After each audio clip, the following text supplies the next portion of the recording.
What's the matter? Nothing. Just daydreaming. Thinking about the Enterprise sailing off over the horizon to shores unknown.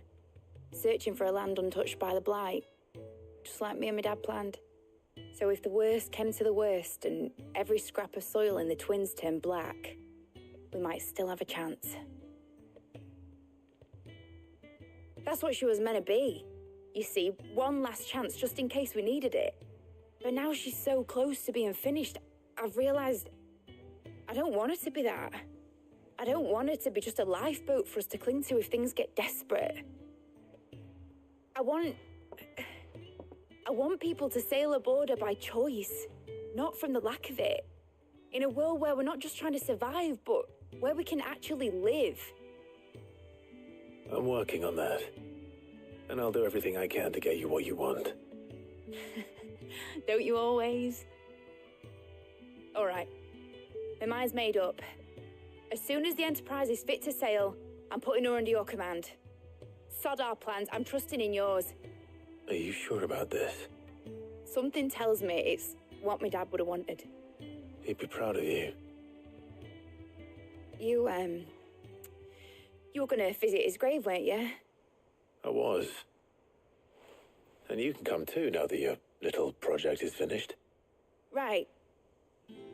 There's just one thing I need to finish up first. Won't be a mo. All right. I'll let Otto know you're coming. Meet us in the mess when you're ready. Aye, aye, Captain.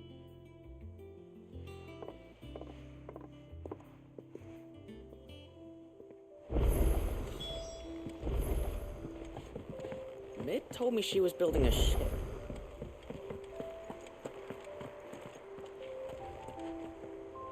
All right, Clive. Asterix. Mid finished sending half the hideaway traipsing across the Twins, has she? I swear, that girl'd do anything to put off visiting her old dad's grave. No excuses now, though, eh? Not quite. She said there was one final thing she had to take care of. I'm sure she'll be finished soon enough. She said that? In those words? She did, yes. Clive?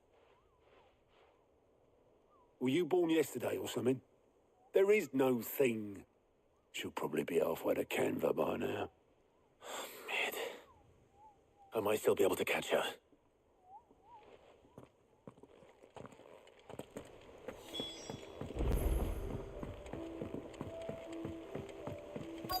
Is that the thing Tomes helped to build? Obolus, have you seen Mid? Yep. In a boat, going that way. Then I'm too late. You in a hurry and all, are you? Oh, I offered to take her across, but she wouldn't wait. Just paid for a dinghy and rowed off. Oars going like the clappers. Got some life in her, ain't she? But anyway, I was on my way up to see you, as it happens. Got a letter for you. Urgent, by the sound of it. One of your uncle's men said I was to hand it to you in person, post-bleeding haste. And you're here now. Thank you, Obolus. Don't mention it. What tidings, Uncle?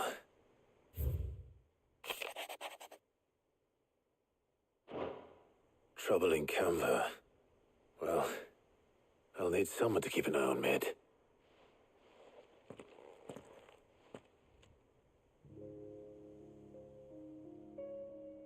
So what? Mid got us to do all the dirty work and then just sailed off into the sunset? It, seems that way. Well, nothing we can do about it now. But next time you plan on visiting Sid, you might want to tie her to something before you suggest it. Ah, don't be so hard on her. Gotta admit, the dirty work was kind of fun. Everyone pitching in, all that bollocks. Just like when we built this place. You're right. Anyway, we all set to head to the old hideaway. I could do with getting to Canva pretty sharpish. Wouldn't do to keep Lord Rosfield of the Seven High Houses waiting now, would it? Not after he asked for me personally. Gav will be leaving with me. Will you mind the place while we're gone? You can count on me. Just be sure to give Sid and the others my regards. All right. Oh, by the way, Jill will be joining us too. She's got some things to take care of, but she'll meet us there. I hope she's telling the truth at least.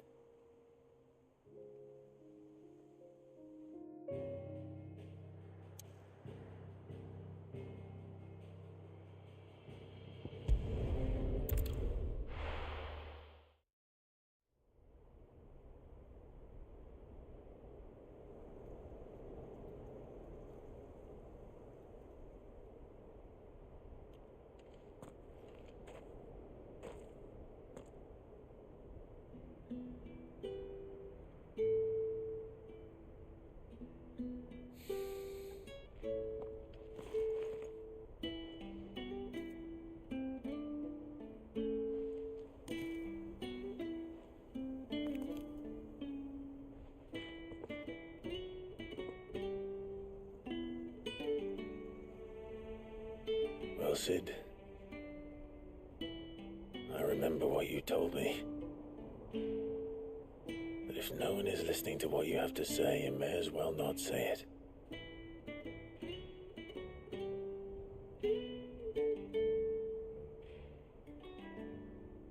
But I will say this, old friend. Hugo Cooker is gone. His shadow looms over us no longer. It's a pity the Phoenix can't be in two places at once. If he'd have been with us, maybe he could have done something for the lost. Not even the Phoenix can bring people back from the dead.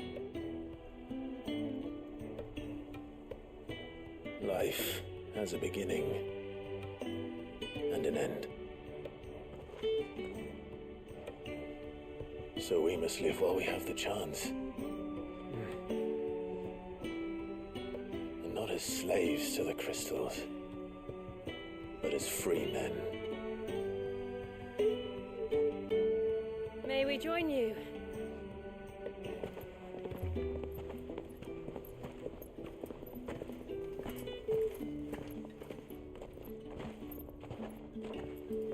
Lady Karen, what a pleasant surprise.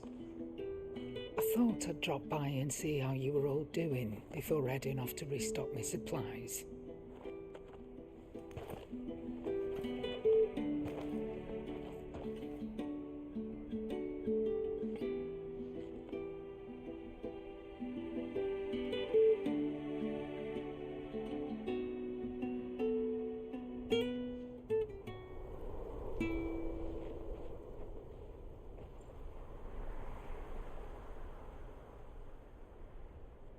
It wasn't the most scenic view back then, but it were never as bad as this.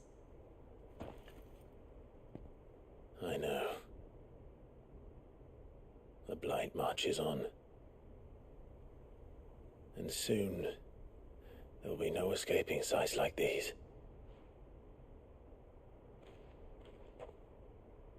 So our mission remains unchanged. We cannot stop until every Mother Crystal is gone, and their thirst for ether with them. The only one that remains in Storm is Drake's Tail in the Crystalline Dominion. Our next target. We're going to Twinside. It's the capital of the Empire these days. I wouldn't like to think how tightly guarded they've got the place. Not that that'll stop you, but we do well to scout it out before you go charging in. We would indeed. If you're off to the Dominion, you can take this great lump with you. Goods.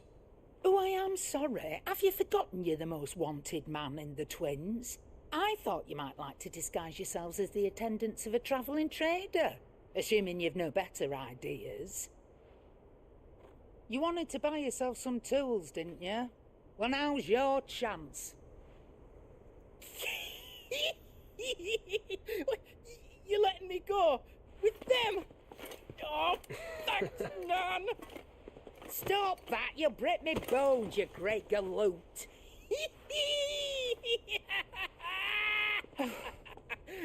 There's a caravan that runs back and forth between the Dominion and the Bocklad markets. It's managed by the Merchants Guild. Just show them Goots' traders pass and you'll be on your way. It'll be a damn sight less risky than footing it the length of the Crystal Road. That's for sure. Thank you, Karen. And glad to have you with us, Goot. Okay then. I'll get me things and I'll meet yous there. See yous down in Bocklad. Get off! Me poor fingers! Jill, you're with me. Understood. And Gav, Already on my way, Captain. be careful. Aren't I always?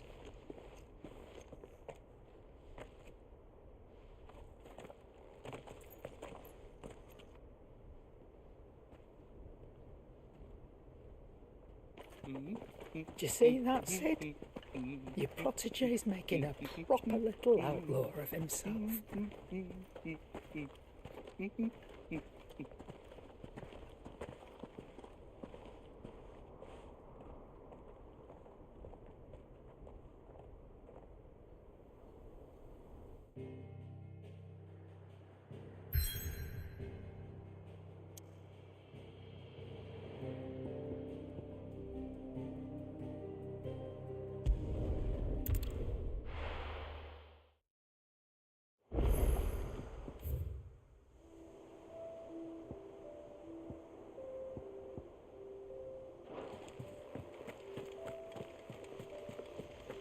Is that the thing Tomes helped to build? Mid told me she was building a ship. Really?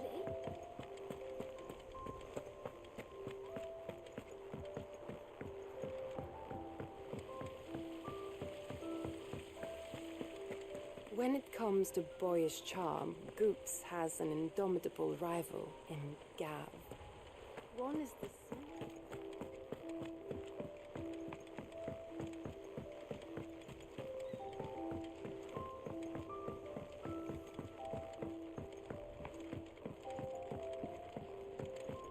Well.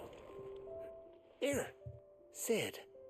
Reckon you might be just the man to help me out of a bit of bother, if you've a mind to. Let's hear it. Well, it's about this alembic the chief's got me making. Lovely bit of kit it is.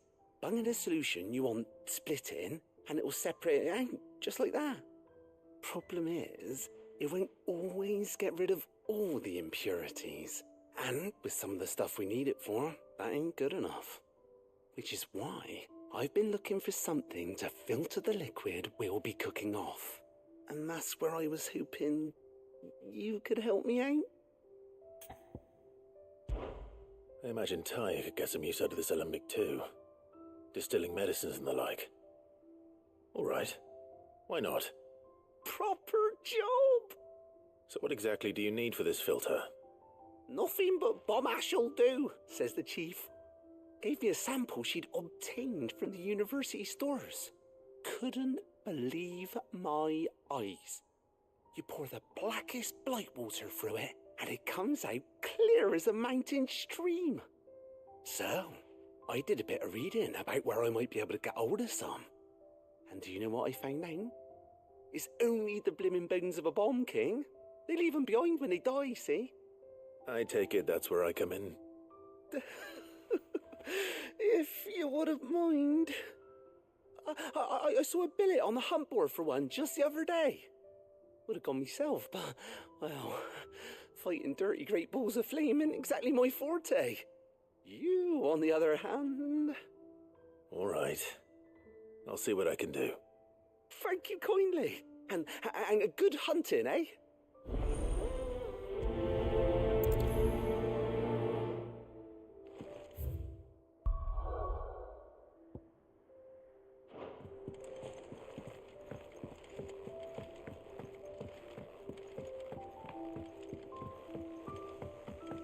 I think Mid might need some help.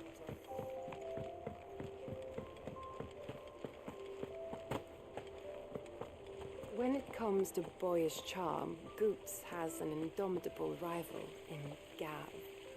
One is the sweet little babe in arms to be cooed over. The other, the naughty little boy who'd pull on my pigtails.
How are you feeling? Better. Thanks to Taya. I'm glad to hear it. And Torgal helped too. Didn't you, boy?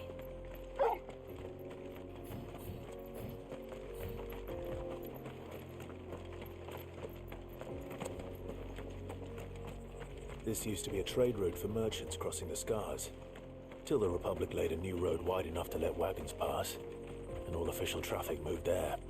Leaving this one for those living outside the law. Indeed. I doubt we'll be the only outlaws on the trail today.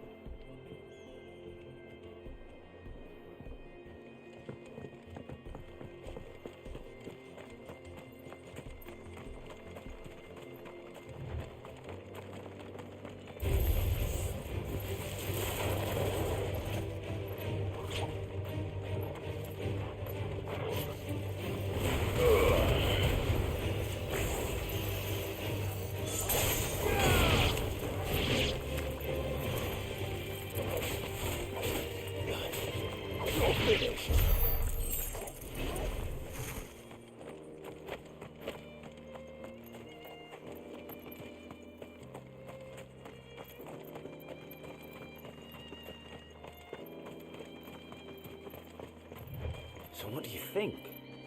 That we... Really? It's as bad as that? Oh, aye. There's trouble up ahead. And too much of it for us to handle. I take it there's danger on the road. Oh, what about this fearsome-looking fellow? You think he'd be equal to the task? Oh, no doubt. Assuming he's willing to hear us out. Well met, friend. My brother and I have been tasked with finding a merchant's missing cart. You seen it by any chance? How does a merchant misplace his cart? Oh, the man's a coward. When he thought goblins might come a-snarling, he ran, leaving his livelihood abandoned in the pass. He sent the two of us to fetch it, but it's gone. Now, I'm not much of a thinker, but I know the work of thieves when I see it. My brother's right on all accounts. And by my estimation, the bastards are lying in wait just down the road. We may have seen our share of action, true, but we've not got the skill in arms to boldly brave an ambush. You, however, Have the look of a man who needn't fear a band of backwater ruffians. What do you say? Will you help us out? Chances are they'll come for you either way. But if you promise to lend us a hand, at least you'll pocket a reward for your troubles. Well, if I'm going to have to deal with them anyway. You've clearly got a fine head on those broad shoulders. We're lucky you came along. Now, hoping to make a heavy purse in Bocklad, our merchant friend loaded his cart with as much as it would carry. Reckon he won't be forking over the rest of our fee if we don't find those goods. So, while you're seeing to those bandits, you keep your eyes open. All right. Just don't expect me to drag the cart out of there myself. No. You can leave the cart to us. You just put an end to those bandits and point us in the right direction. You do that, we'll take care of the rest.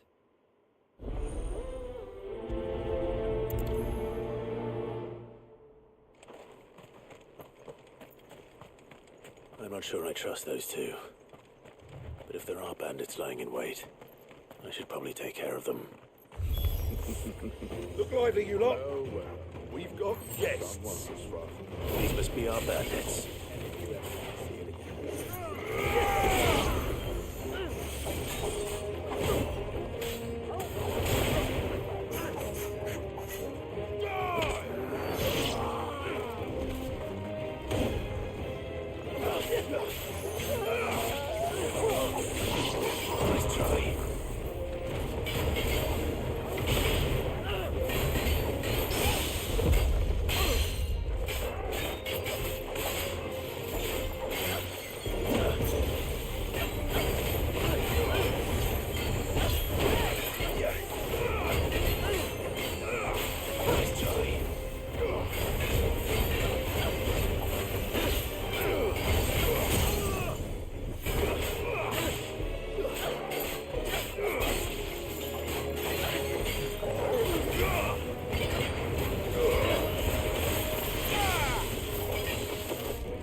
That's them dealt with.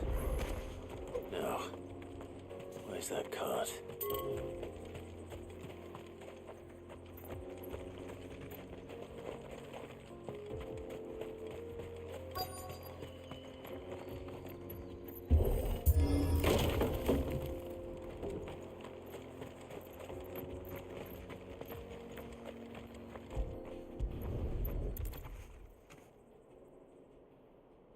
Getting all of this out of here will be a nightmare. Seems we've found ourselves the right man for the job, wouldn't you say? Found the cart and didn't leave a single bastard breathing. Our merchant friend will be delighted. And how exactly will he be getting his goods out of here? You leave that to us. After all, it'd be wrong to make such a fine warrior haul cabbages to market. You've done your part. And that's all you need to worry about. Here.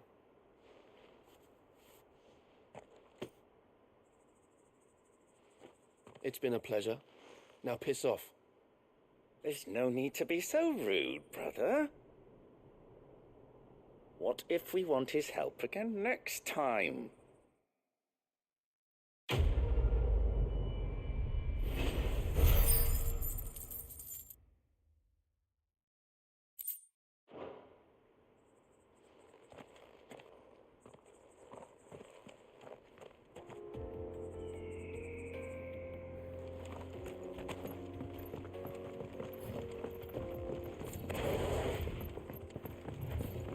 I see the Dalmex lag behind Rosaria when it comes to bridge building.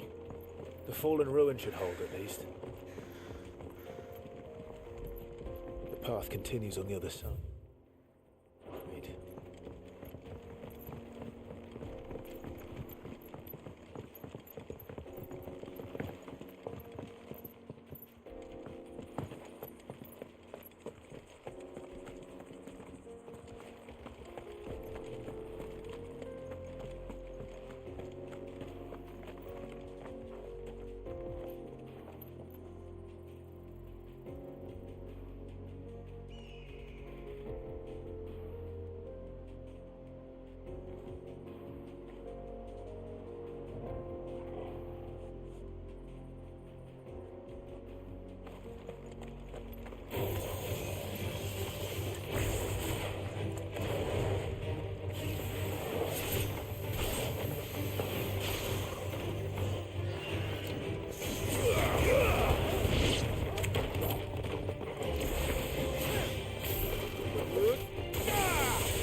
So this is Zemeckis. The land of the gods. It's even more impressive than I imagined. I remember being captivated by the story as a child. Long, long ago, man was overcome by avarice and challenged the gods in a bid to win their power. The final battle took place here, at these falls. Or so the legend goes. If anyone ever manages to plumb those depths, perhaps we'll learn if there's any truth to the tale.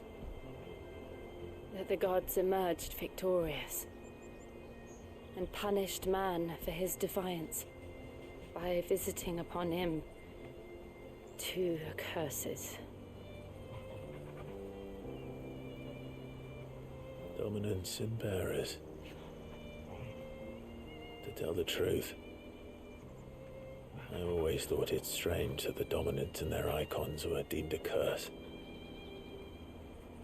Back home, the dominant inherited the throne. They were admired and exalted, not spurned. Whenever I got to that part of the story, I always assumed there must be something I'd misunderstood. You had a lot of storybooks, didn't you? In your room, I mean. When we were young. The old legends were always my favorites. Epic battles between gods and men. Father encouraged me to read as much as I could. He thought it good for my education. You really were a boy like any other, weren't you?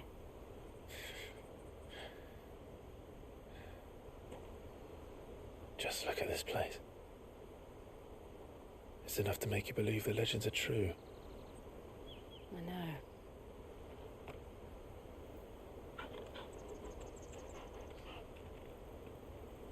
We're not far from Bocklad.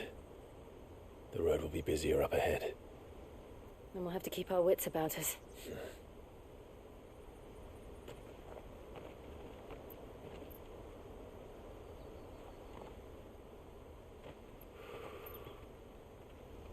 Clive? Something wrong? Nothing. It's nothing.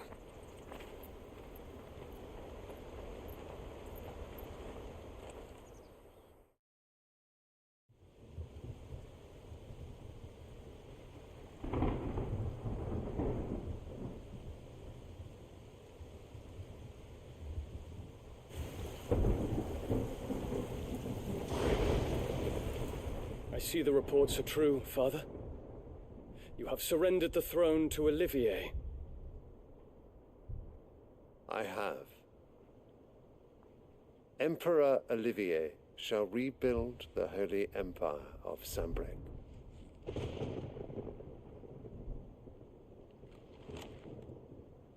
How is he to rule an empire? He is but a boy. I shall advise him until he comes of age. Father, please. Or for as long as I am able. The empire we seek to build needs young blood to rule it, and I can think of none better suited to the task.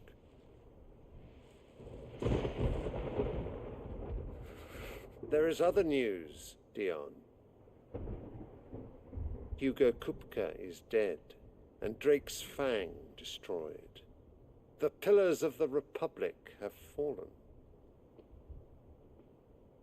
Ere long, the Imperial banner shall fly over every city in Storm. And then Valisthea. All shall bow before their Emperor. Father, these are the words of a tyrant. They are the words of a god. The Emperor whom I gladly serve. Great Grieger, made flesh.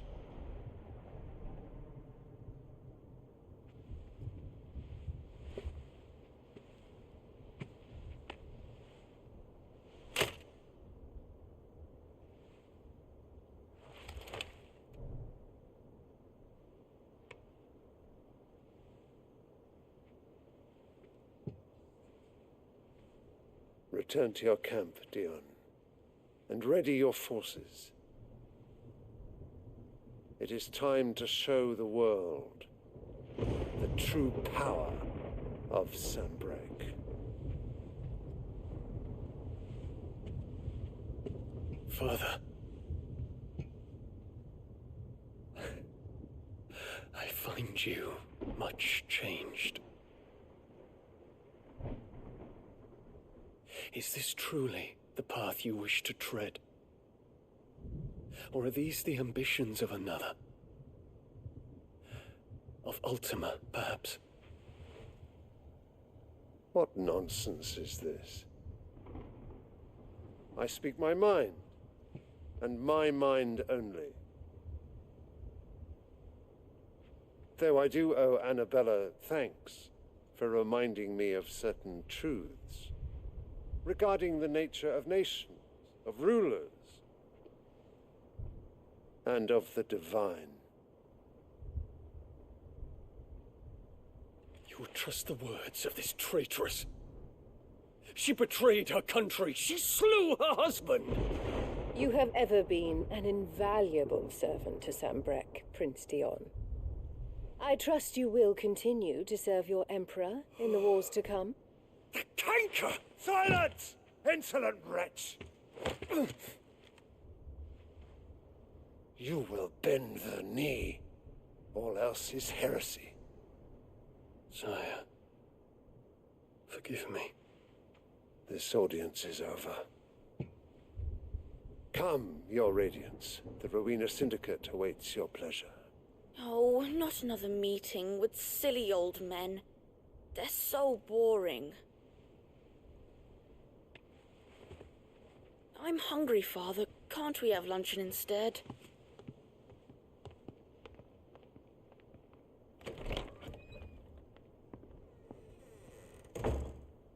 Does it pain you that you will not inherit your father's throne? I have suffered worse.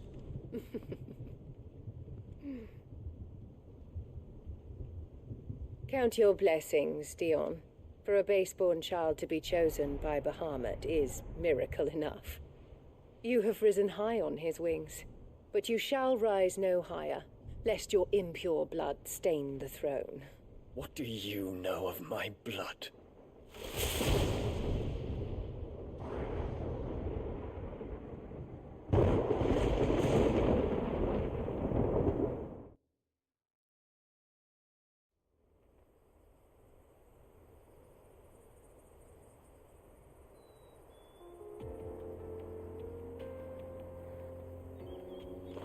Boklab markets are to the north.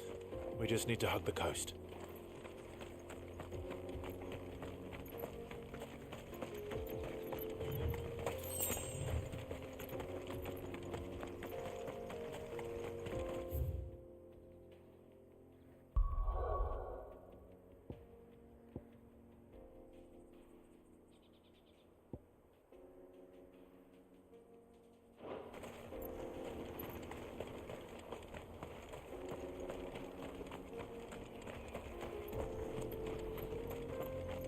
Infiltrating the Dominion won't be easy with the Imperials on high alert. No. His Radiance has lost one capital already. We can be sure Sylvester will do everything in his power to hold on to Twinside. His troops are well trained and increasingly battle-hardened. But as long as it can wait for the siege to end.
They've closed the road to Randalar.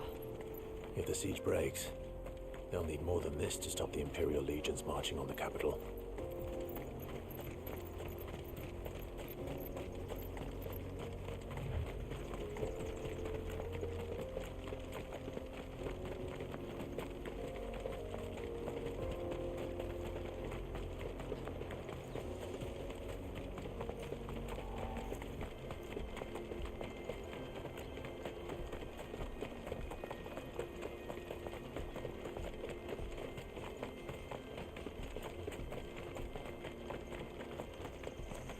More refugees. And they're all making for the Crystalline Dominion. Because they don't know how to live without the crystal's blessing.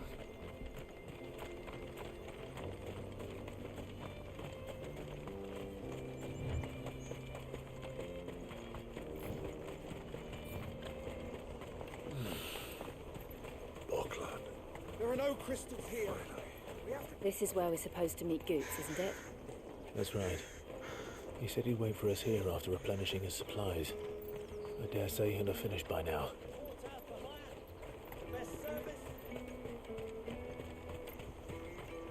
Let me carry your goods. I'm cheap. Peaches and pears.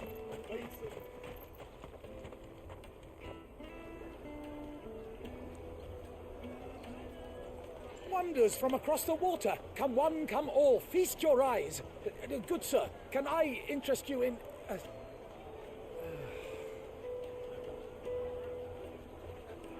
How much? For a measly crust of bread?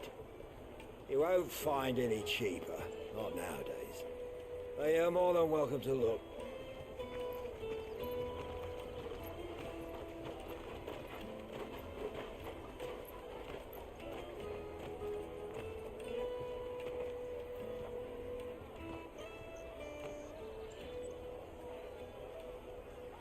The Empire's unlawful and illegitimate occupation of the Crystalline Dominion is still in effect.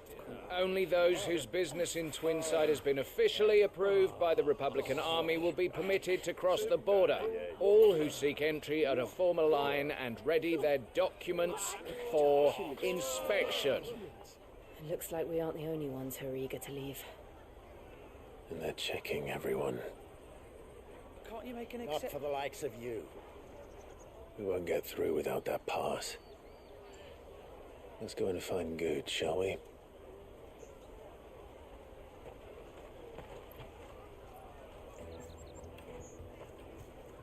He must be around here somewhere. They're sweet as nectar. I'll take the large one. An egg. Ah, Good. There you are. Clive, I'm so sorry. Don't tell Nan, will you? Slow down, Good. Just tell us what happened. It's me trader's pass. It's gone. We cannot ride the caravan without it. We won't even be able to get through the flipping checkpoint. Do you remember when you last saw it? It was in my pocket a minute ago. Then a bairn bumped into me and... Yeah. You don't think that they might have nicked it, do you? It wouldn't surprise me. A busy market like this is prime territory for pickpockets. So, to get the pass back, we need to find this child. Where would we even start? I know where! I've got a pal in Bocklad who might be able to help us. No one knows more about what goes on round here than she does. Where do we find her? She's the owner of the Crimson Caravans, up that way. Sign's got a red chocobo on it. No time like the present. You two go on ahead. I'm gonna check the rest of my stuff, make sure nothing else is missing. All right. We'll meet you there.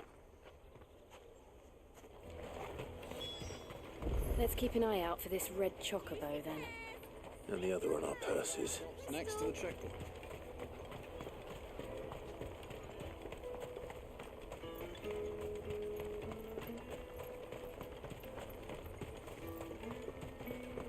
Out of my sight, wretch. What are you looking for? I wouldn't want to weigh you down.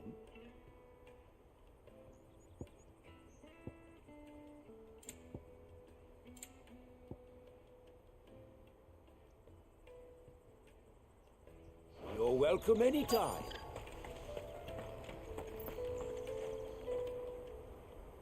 Looking to hire a coach? It's 10 million for a two-birder to the Crystalline Dominion. Take it or leave it. Oh, we're not here for that. Then I bid you good day. Oh, wait! Don't go, El. He's me mate. As I live and breathe. Goots, what are you doing back in Bocklad?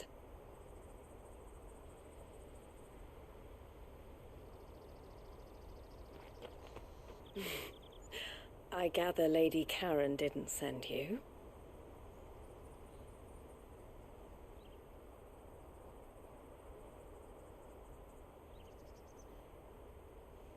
So what trouble have you got yourself into this time? It's me trader's pass. It got stolen. By a little bairn. Of all the... You're the size of a marble. Honestly. Ugh. Goots told us that you know the markets well. Might you have an idea which little bairn could have done this? We don't intend to punish them. We just need our pass back. Then, we can be on our way.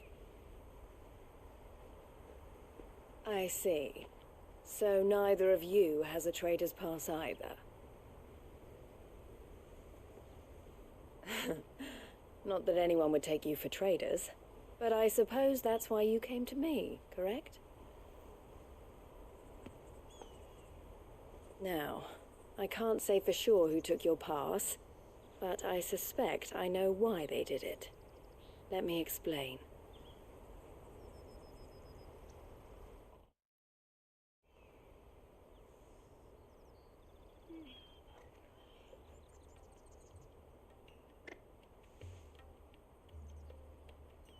Ever since the Fist marched on the Dominion, the Republic has been clamping down on any commerce that might aid the Empire more than it does us. Which means traders' passes have gone from being merely a way of easing one's progress to being essential if one wishes to cross the border at all. And with demand outstripping supply, they've become a precious commodity, leading some to seek to acquire them by less than legitimate means. So the children are stealing passes to sell on the black market? Yes and no. Passes are inscribed with the names of their owners, and yet none of the victims' names have appeared on the register of those passing through the checkpoint. Which means? That someone is doctoring the stolen passes. The same someone who is encouraging the children to steal them. And the same someone who has Goots's pass, no doubt. Whoever they are, they're ruining the livelihoods of honest merchants, which is why we've decided to take a stand. Will you stand with us? You want to get your pass back, and we want to ensure that no more are stolen. Catch whoever's behind it all, and 2 birds shall be slain with a single stone. Is there any other way of getting to the Crystalline Dominion Goods? They won't let you in if you're not with the caravan. It's that, I don't know, try swimming across the strait. But the guards will definitely spot you if you try and do that. Like, we don't want to get spotted, right? So either we find the people who took the pass, or give up all hope of entering the Dominion. All right. We'll help. Thank you kindly. But I don't know your name. Eloise at your service. Clive. A pleasure doing business with you, Clive.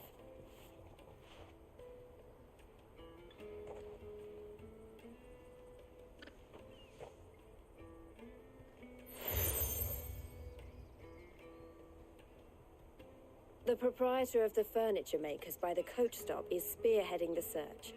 Wear that, and he will know you for a friend. I suggest that you speak with him first. The furniture makers. Understood.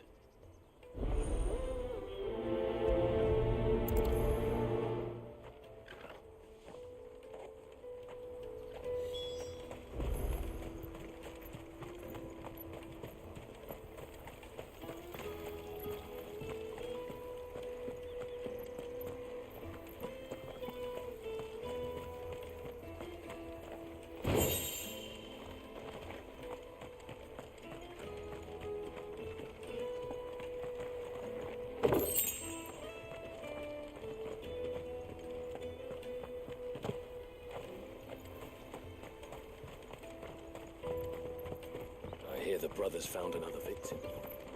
Can you believe it? I believe it, all right. What's that? A third of this money?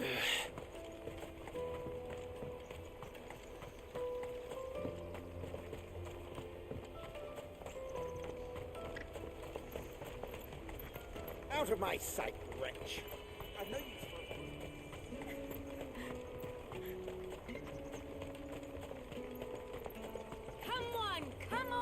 Jug of snake spit for the road? The caravan stops next to the train. Are you the furniture maker? Looking for something in particular? Ah, Eloise collared you too, eh? Then I expect you want to know more. She told me you were leading the hunt for the pickpockets. What have you learned? For one, that they're targeting the traders carrying the biggest packs. Harder to watch your back, see? And less chance of the mark giving chase if they're spotted. Not that they'd be likely to catch them. Those imps know every inch of this warren like the backs of their hands. Their eyes must have lit up when they saw Goots. The fishmonger round by the gate's been trying to track down the children involved. You should go and have a word with her. Thank you. We will.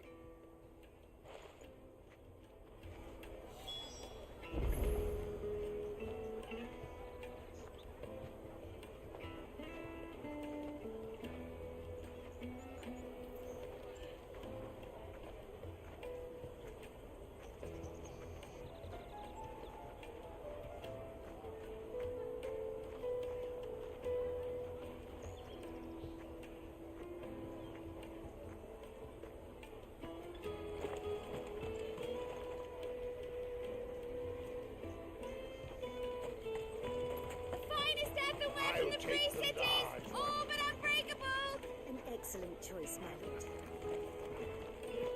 Come, taste my peaches! They're sweet as nectar! You should come with me to the Dominion. Life will be different there.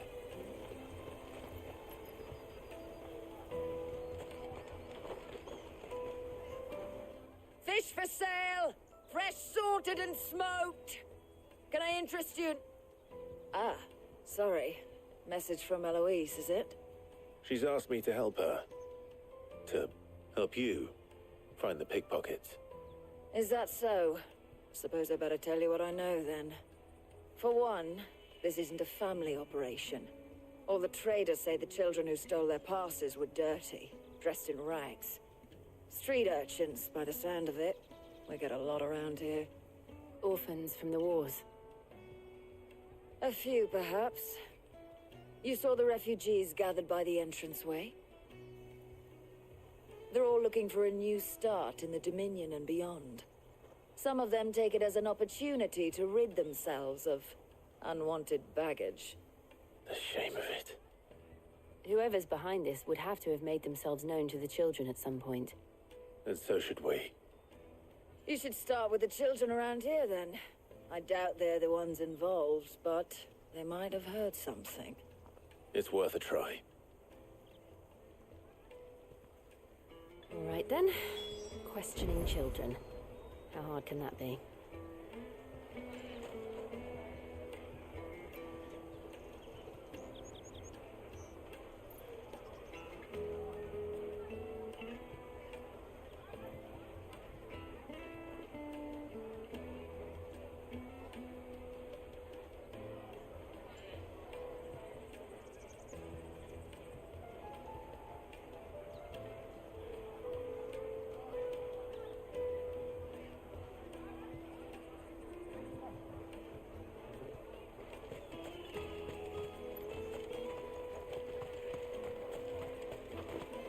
You should come with me to the Dominion. Life.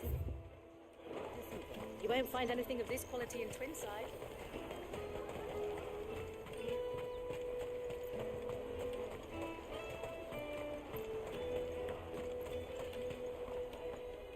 Do you have a moment? What do you want? What I want is to know who's asking children like you to pick pockets. I don't know. Nobody's asked me. What's picking pockets? Do you get paid for it? No, you get in trouble for it. So if they come calling, you know what to tell them.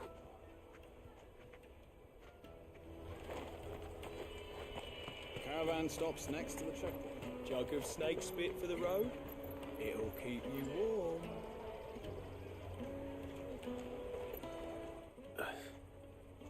Excuse me? What do you want? I don't have any money. It's all right. We're not going to hurt you. We just want to talk. What about? We've heard that some very bad people are making children like you steal from travelers. We need to know who's behind it so we can stop them. I don't know much about it, really. But my friend, Honza, he said he got a job doing something dangerous. Sounds promising. We need to find him and ask. Do you know where your friend might be? He's usually by the tents outside town. Thank you. You've been very helpful.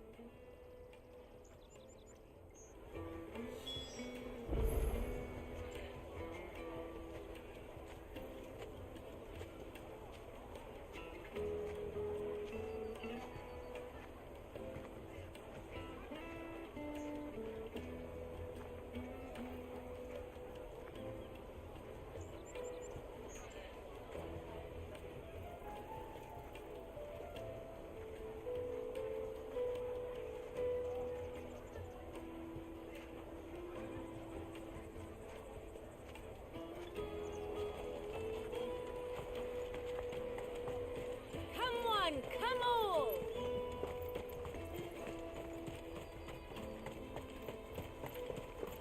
Peaches and pears, beets and beans. Let me carry your goods. I'm cheap.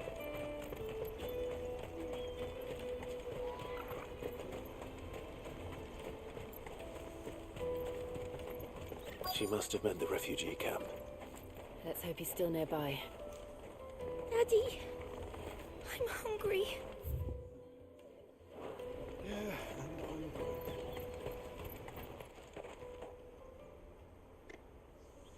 and That big fat donkey was easy pickings. He wouldn't have noticed if we robbed his boots off him. Yeah. Wish we hadn't handed over the pass, though. Could use one of those things to get out of this dump. Chance would be a fine thing. The moment they found out, they'd string us up by our guts. Would they now?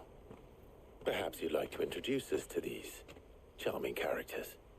Shit, we're in trouble now. What do we do? You two get caught if you want. I'm off. Hunter, where are you going? So that was Hunter, eh? Jill, you watch these two. I'm going after him. All right.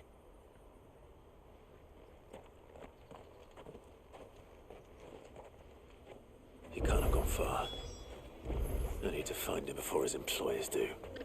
Daddy, I'm hungry.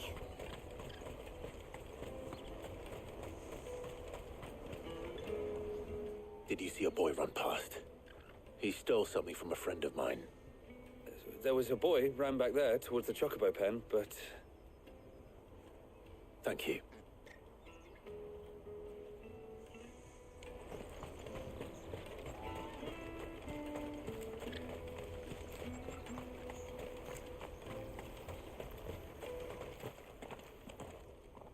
Oh, shit. Cornered. It's all right, Hunter. I'm not going to hurt you. I just want to ask you some questions. Fine. Not like I've got a choice. I'm looking for the people who are making you steal for them. Who are they? Called themselves the Carstones. They said they'd give me a good gill if I did what they told me. I knew they were bad, but bread doesn't come for free. Didn't come at all half the time, before I started buzzing for them. You know, if I didn't do it, they'd just pick on someone else. Someone they could push around easier. Hunter. You found him then? Jill. Where are the other two? Eloise is watching over them. She sent Goots and I to look for you. You're... him! I haven't got your pass anymore, if that's what you're after. I gave it to the Carstones. Whatever you do to me, I can't get it back. Not that I go against them anyway. If it weren't for their gill, me and my mates would have starved.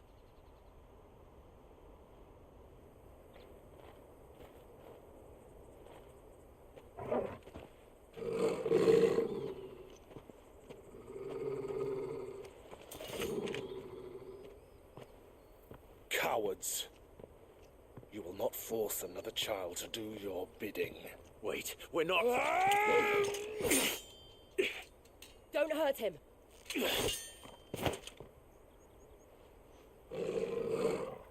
You're making a mistake. We're on the same side. Like hell we are. That brooch. Where did you get it? Master Theo. Goots. What are you doing with these people? Unless you're the ones my sister was talking about. Your sister?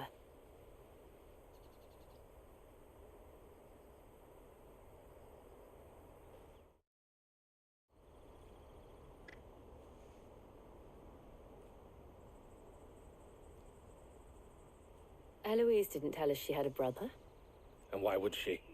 I'm just her back and a blade. Theodore, at your service. Sorry about before. Theodore, what do you know of the cast stones? Vultures who have made Boklad their hunting ground. They prey on the desperate, stealing from those with gil and bullying those without it into joining their flock.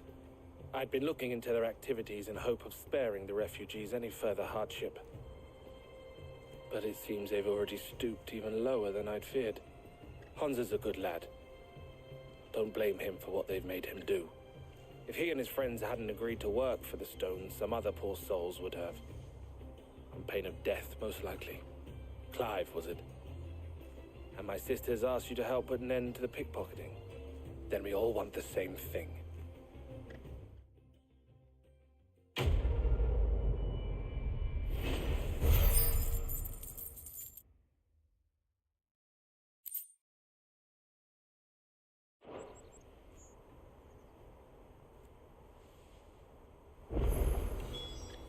Oh, where is it?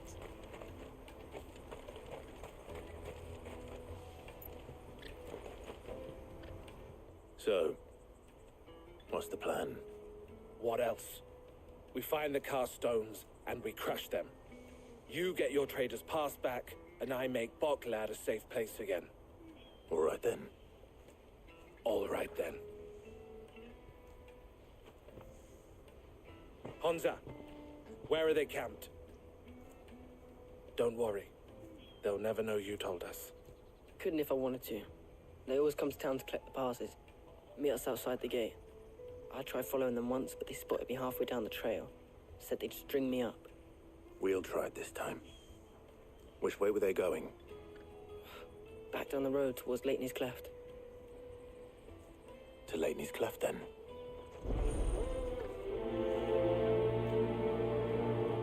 Leighton's Cleft is to the south, past the camp.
That's that then.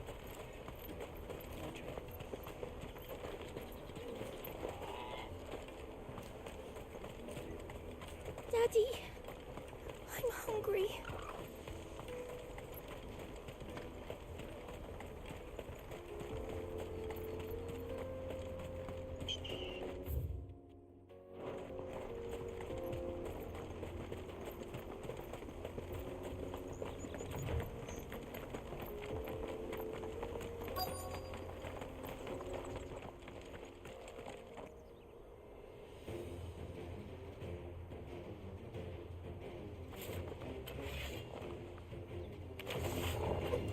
That's the one who's been sticking his nose in our business. You should have minded your own.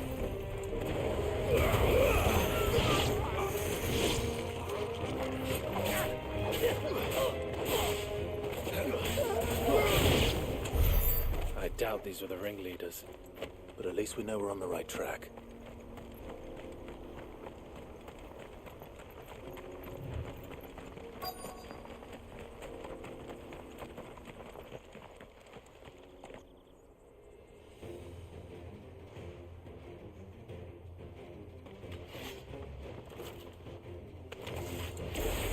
We got company!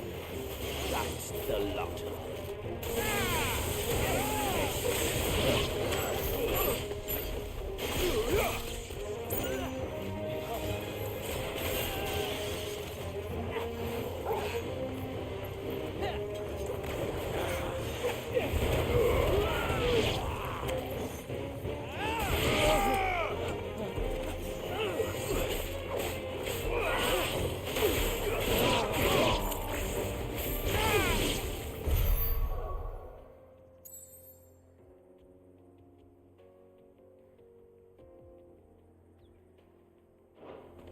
More foot soldiers. Fewer now.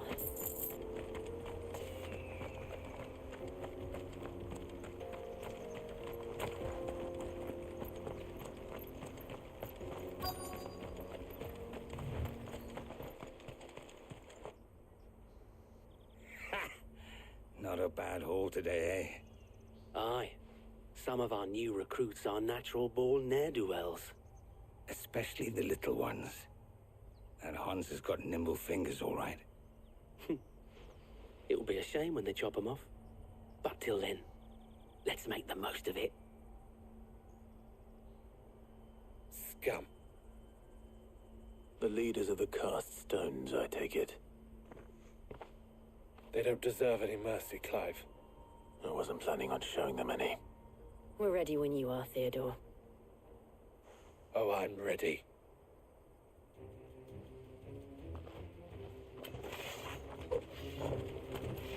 Fuck.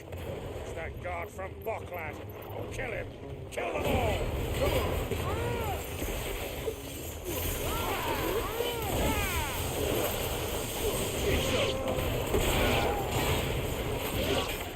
Guard down.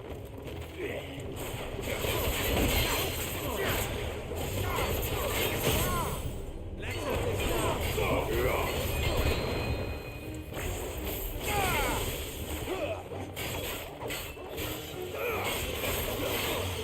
To me, boy. To me, boy. Help me, boy.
And they say crime doesn't pay.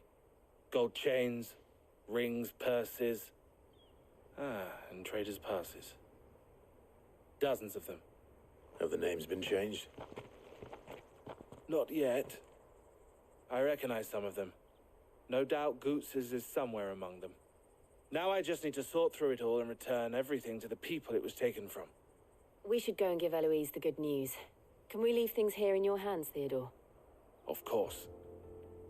Oh, and, be sure to tell her of the part I played, won't you? We'll be glad to.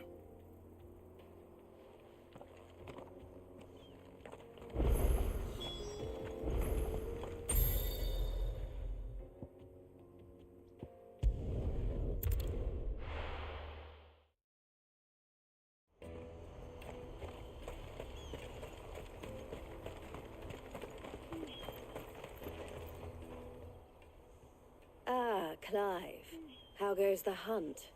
My brother isn't getting in your way, I trust? Quite the opposite.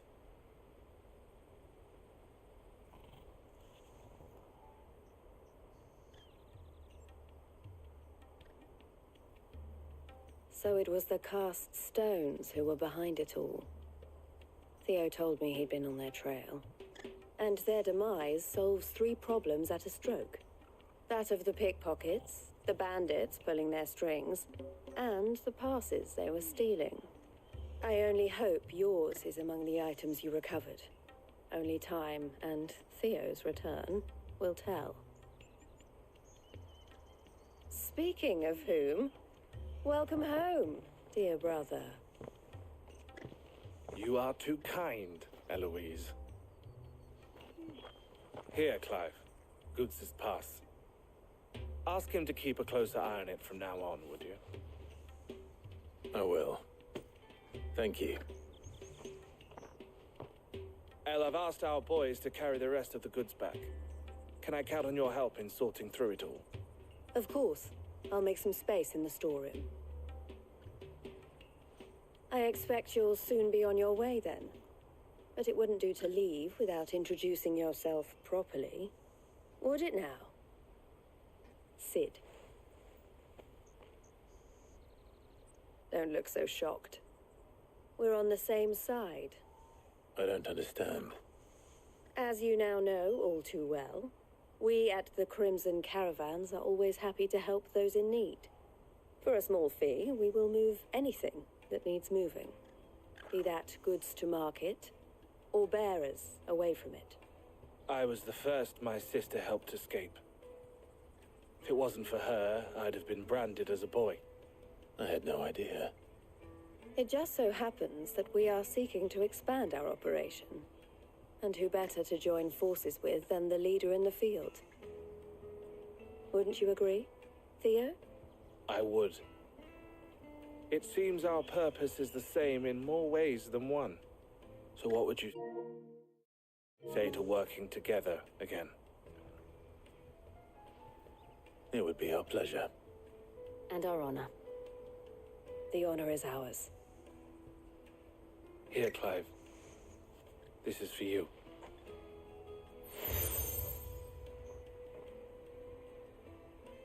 What is it? Elle has friends in high places, while I have associates in, lower ones. That mark is proof that you're a friend to us both.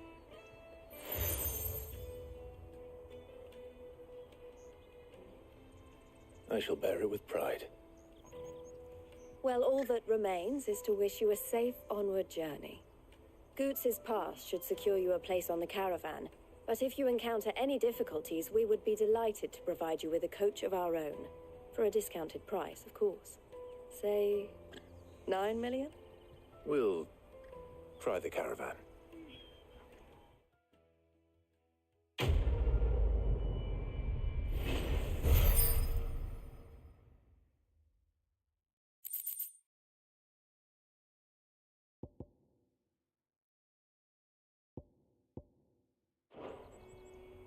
Right then. Let's get this back to Goots. And then it's on to the Dominion.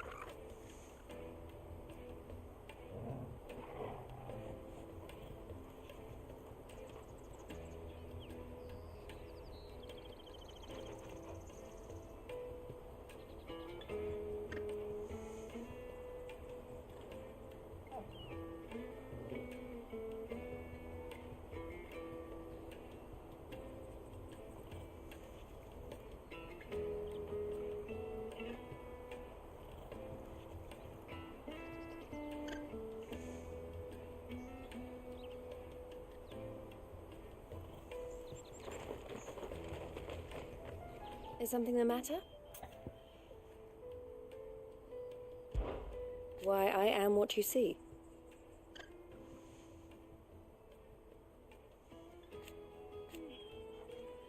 It can be a risky business.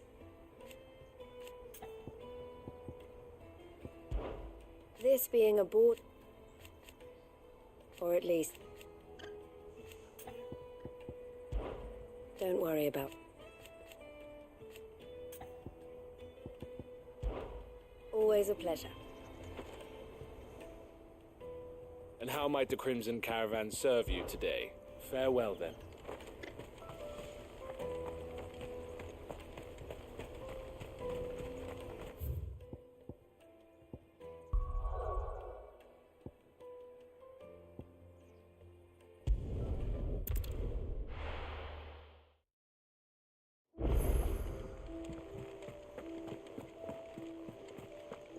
Is that the thing Tomes helped to build? Mid told me she was building a ship.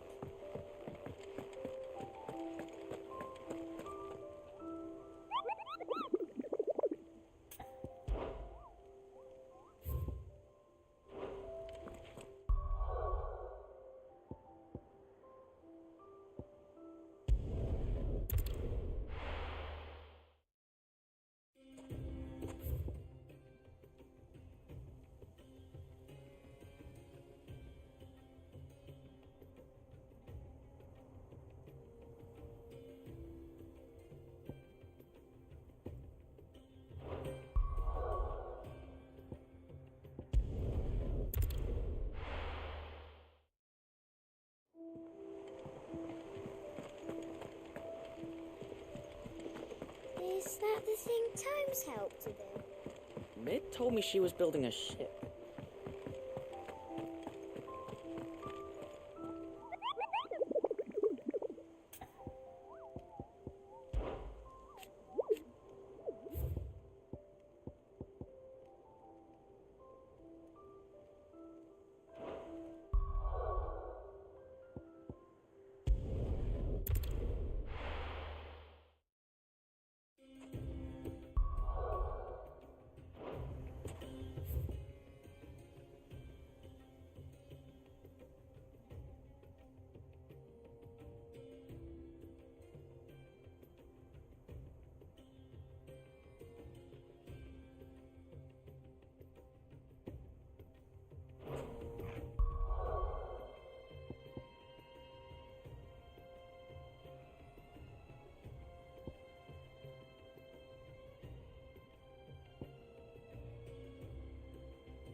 have here.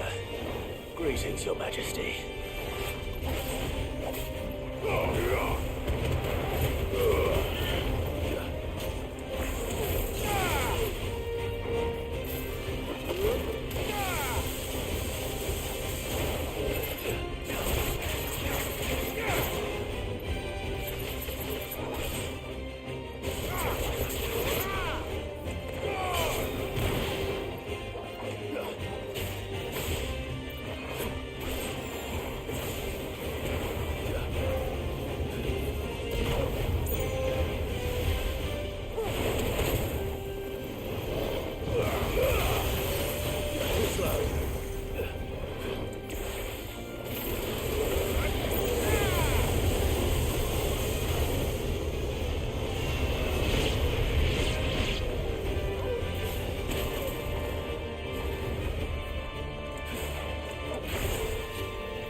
Your reign is over. Now to collect the ash. This looks like the stuff. Let's see if there's any more.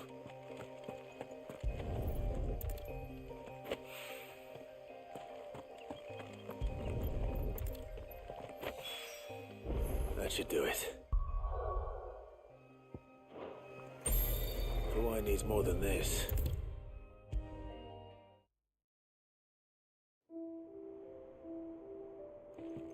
All right there, Sid? How's that hunt for the bomb ash going? I have it here.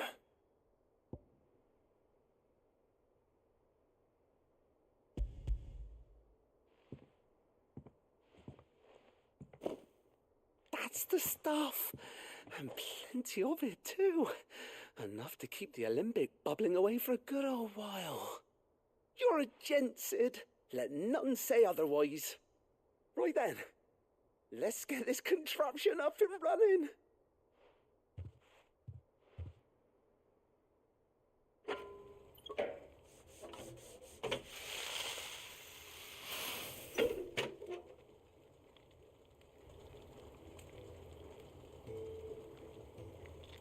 There we have it.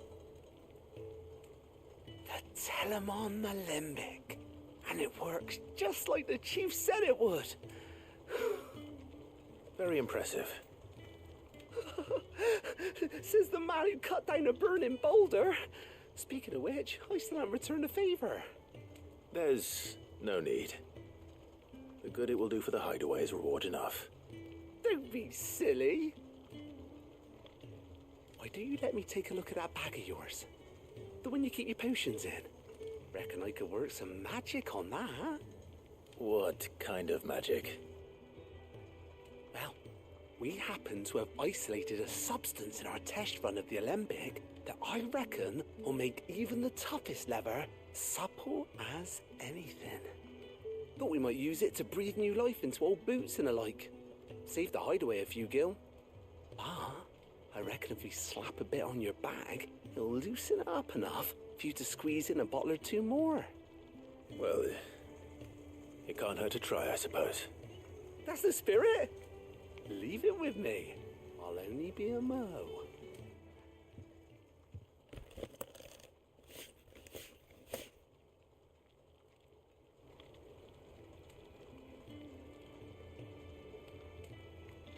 Well, what do you reckon? It certainly feels more flexible. Right? Told you. Thank you. I think. No. Thank you. for supporting Mid and the rest of us in our endeavours. Without you, we'd never have been able to discover wonders like that stuff I rubbed on your bag. And I'm telling you, there's plenty more where that came from.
When it comes to boyish charm, Goose has me.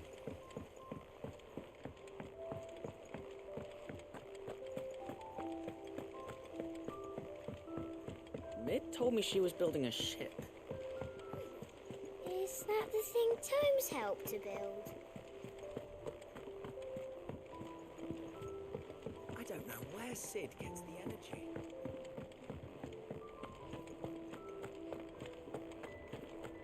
He cracked the crystal too? You're joking.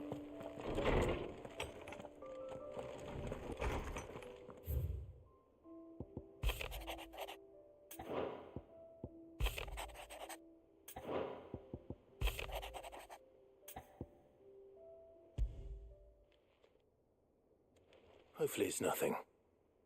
But I should speak to Blackthorn just in case.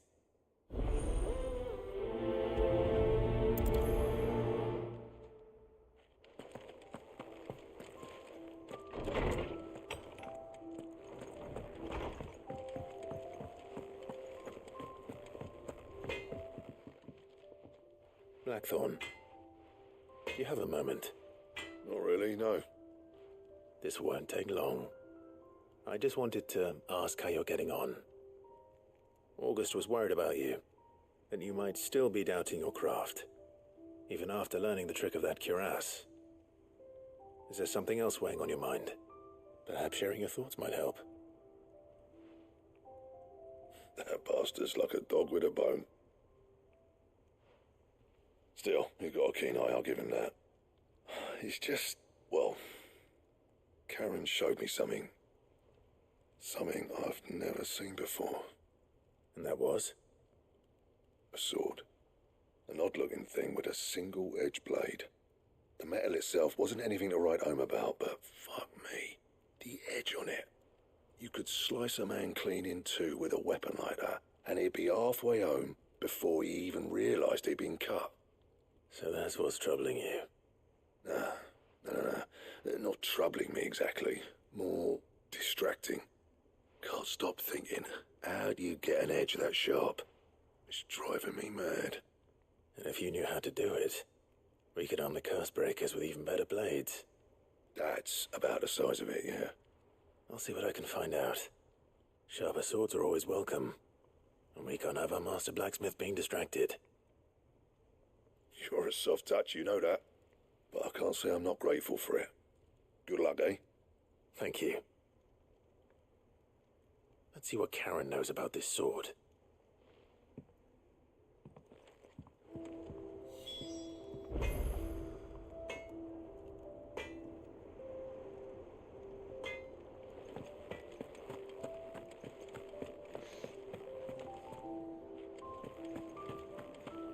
The nobleman who visited. Was that really Sid's uncle? You're looking well, Karen. What you want? Out with it. I want to know about the sword you showed Blackthorn. Single-edged and extremely sharp. Running around after him again, are you? I suppose I am, yes. But I need to help him find out how to work an edge like that. It's driving him to distraction. Little wonder, I suppose. There's not many like that make it as far as the twins, and those that do go straight into private collections. Which made it nice and easy finding a buyer.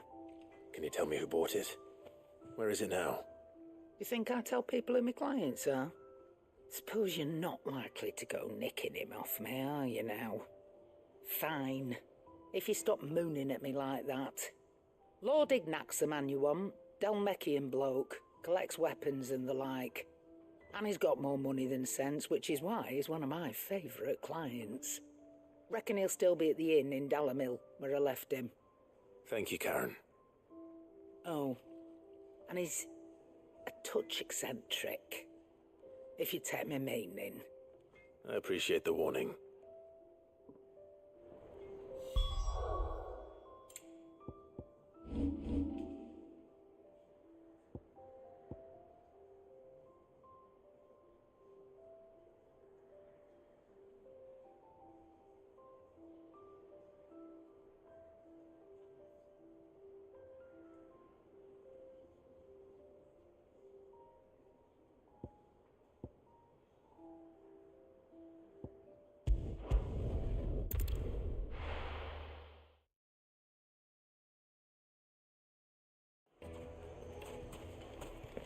People take notice of wealthy men. Shouldn't be too hard to track down Karen's collector. They're saying Drake's Fang is gone. The whole Mother Crystal gone. What are we gonna do?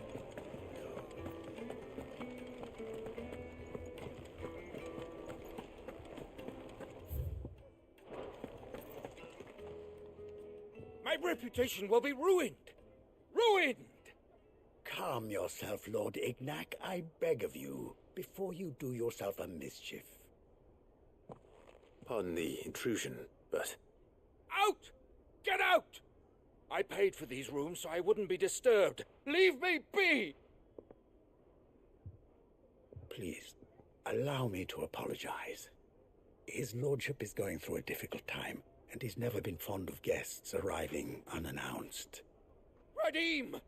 Get rid of the filthy oaf this instant! Very good, Lord Ignac. Would you mind stepping outside for a moment?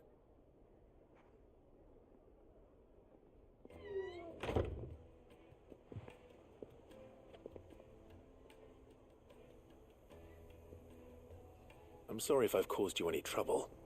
That? Oh, no. That's just how his lordship is. Though the morning's events have left him somewhat fractious. He has been dispossessed of his luggage, you see. The thieves also made away with a considerable amount of coin. Coin the innkeeper will soon be keen to collect. I don't suppose a certain blade was among the stolen items. A single-edged sword. It was purchased from a merchant friend of mine. Ah, you know Lady Karen. Yes, I'm afraid it was. Then I'll retrieve Lord Ignac's luggage. But I have one condition. You have but to state it. You are welcome to anything that is within my power to grant. I want an audience with Lord Ignac. A few minutes should be enough. Then I'll be on my way. A condition I would be a fool to refuse. Of course, you shall have your audience. I don't suppose you saw where the thieves went. I did not, no.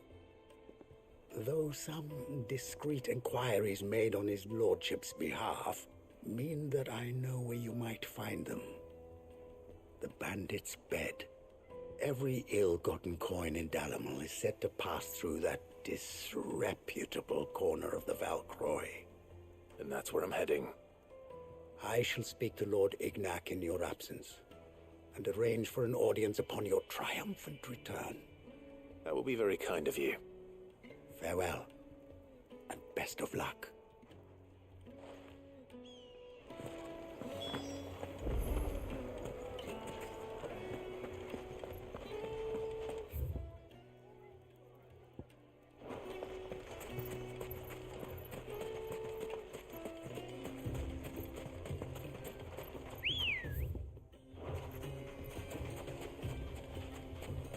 Good girl.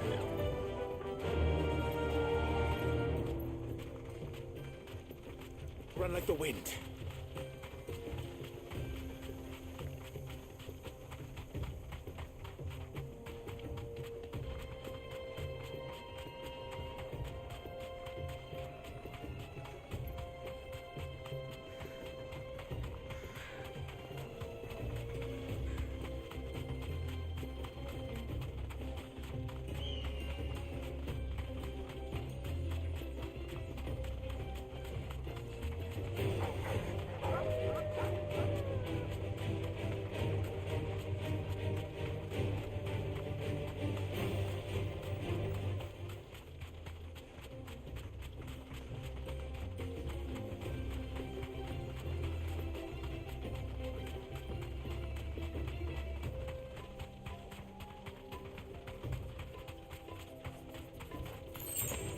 Time to fight.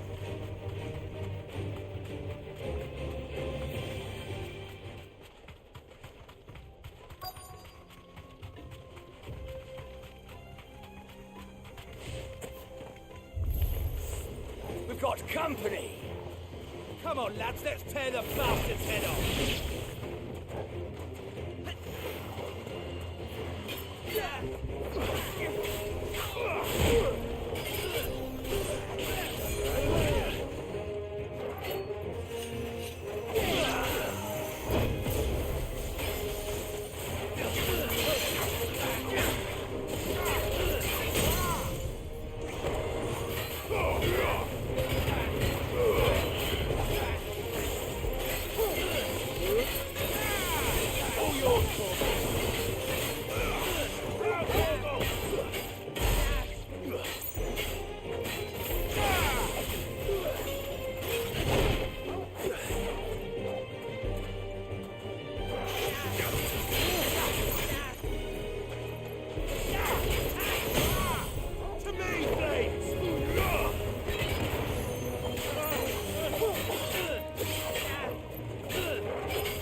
This must be Ignac's luggage. Nothing seems to be damaged. All right. Let's get it back to Dalamil.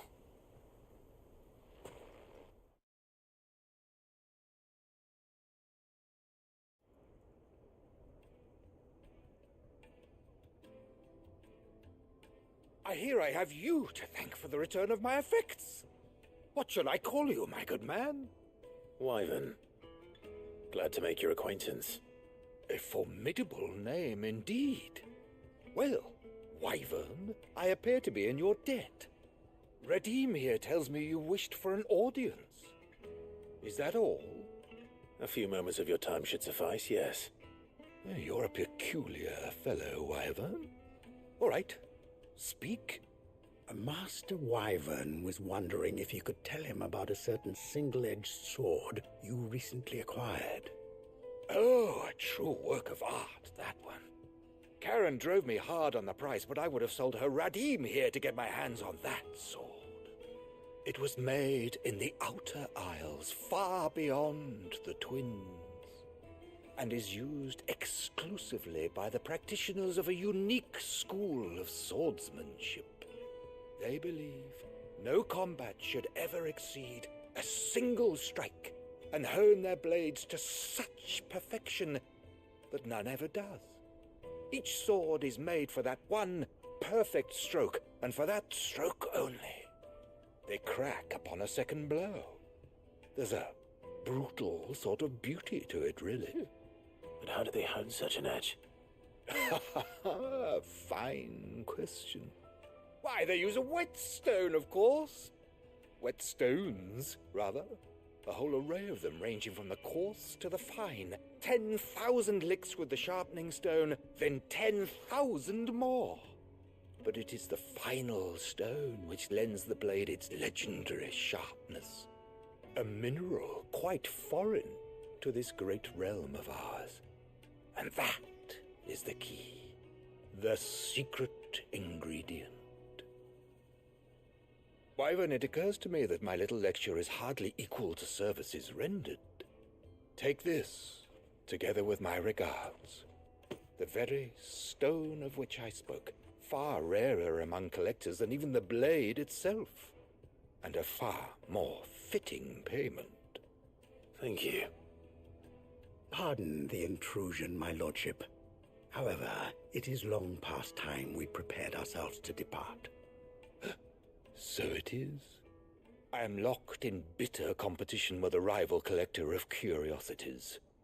I am one step ahead of the unscrupulous scoundrel, but he is hard at my heels. Are there many other collectors out there? Too many to count, but only one do I consider my nemesis. Lord Byron Rosfield, and is a perennial thorn in my side. I can imagine. Farewell, Wyvern, may our paths cross again. Radim, we mustn't dawdle.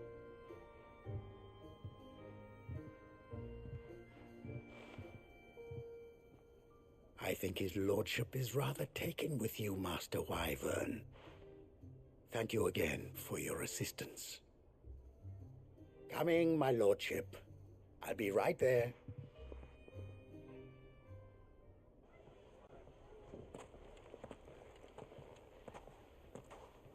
Trust Uncle Byron to find such an interesting rival. Now, let's see what Blackthorn makes of this whetstone, shall we?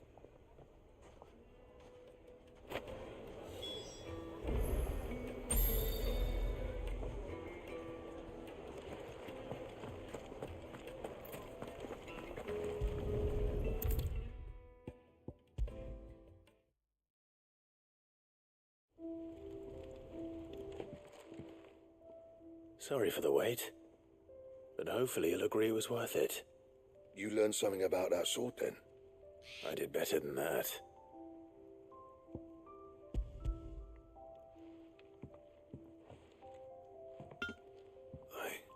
A whetstone?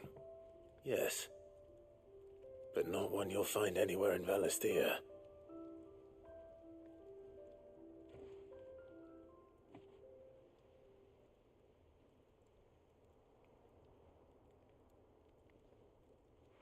No wonder I couldn't get the same finish on the grinding wheel. One hit and all done, eh? Might not be so bad if all you ever fought were duels.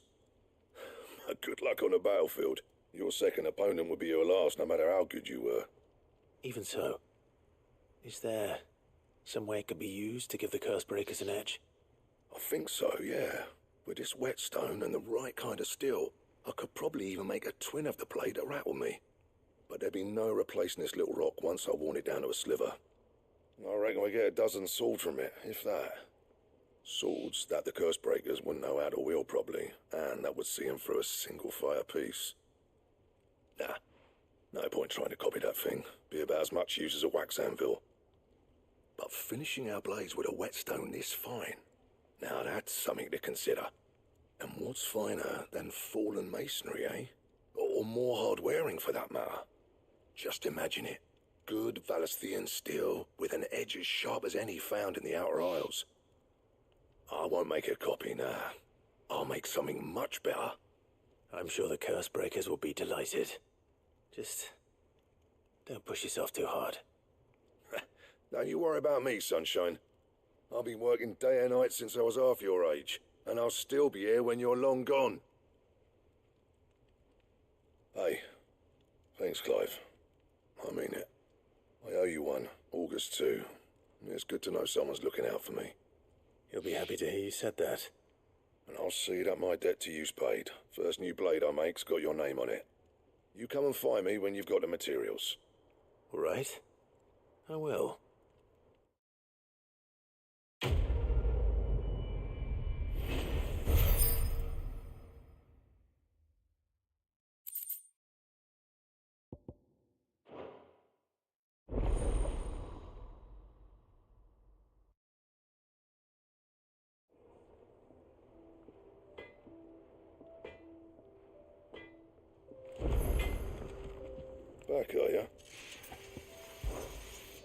Frankfordian, dear. Not bad, if I do say so myself.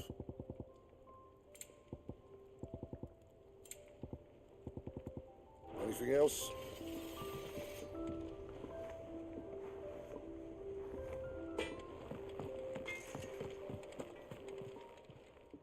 Is it business? Odd?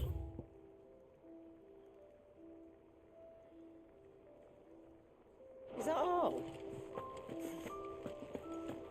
He cracked the crystal too? You're joking.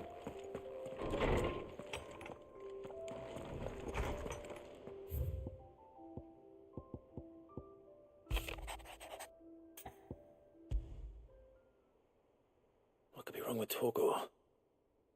He seemed well enough when I last saw him.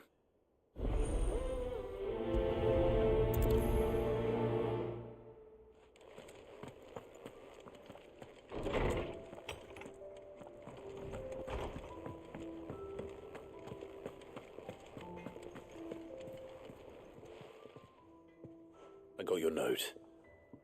You think something's wrong with Torgor? So you can read. Congratulations. But I didn't say I were wrong with him. I said something weren't right. He's not been eating me treats. He used to love cracking the bones from Molly's boiled brown, but now he won't so much as look at 'em. Didn't like him. Which is why I'm of a mind that his mind's on something else. You've not been working him too hard, have you? No harder than usual. Is that it, boy? Do you need a rest?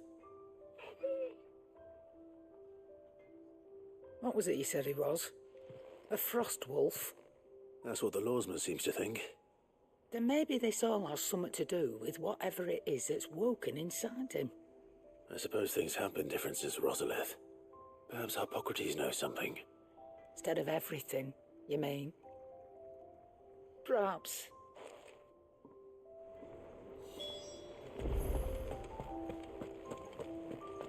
The nobleman who visited.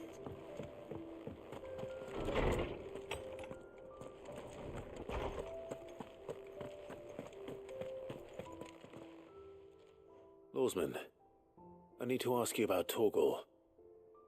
Something's not right with him. He isn't ill, is he? I don't think so. But according to Lady Karen, he seems to have lost his appetite, which is certainly a new development. She says he's hardly been touching his bones of late, and she believes it may have something to do with what happened at Rosalith Castle. I rather think she might be right, though not about his appetite. All canids are instinctively inclined to crack open bones for the rich marrow that resides within, and I see no reason why a frost wolf should be any different. Accordingly, I suspect it is not a lack of appetite that afflicts Torgor, but a surfeit of it. If we assume that his newfound magics require additional nourishment to sustain, it may well be that the bones Lady Karen is accustomed to providing are no longer sufficient. Frost wolves, after all, habitually prey upon far larger animals, whose bones may yield altogether different nutrients. As to where one might find a suitable substitute, some antelopes that graze the meadows of eastern Rosaria have been known to grow to a size more than double that of their lesser cousins. I don't recall ever seeing any that large. And little wonder. The oldest and largest such creatures rarely leave the safety of the highlands for fear of predators. The last elder antelope sighting I recall hearing about took place near Cressida, and that was long before the village was abandoned. Even so, it seems like a good place to start. Good hunting, Clive.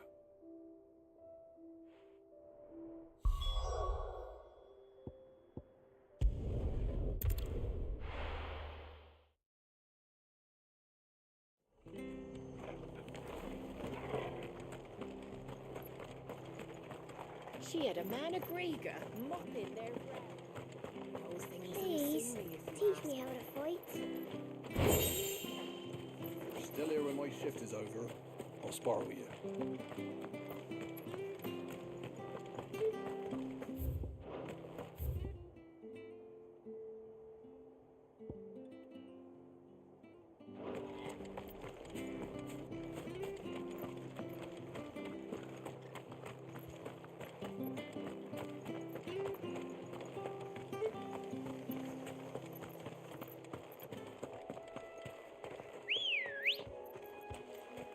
Good girl.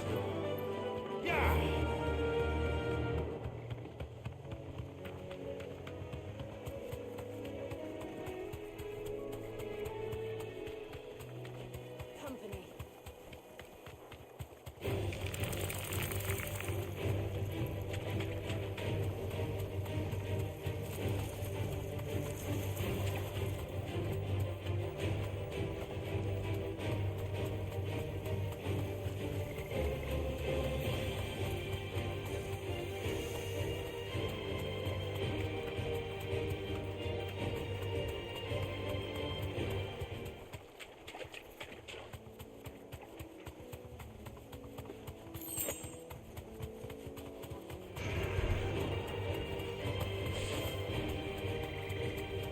Well, it's certainly quiet.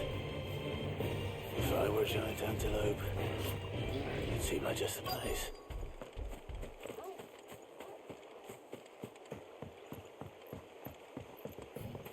I doubt we'll find one bigger than that. You hungry, Torgal?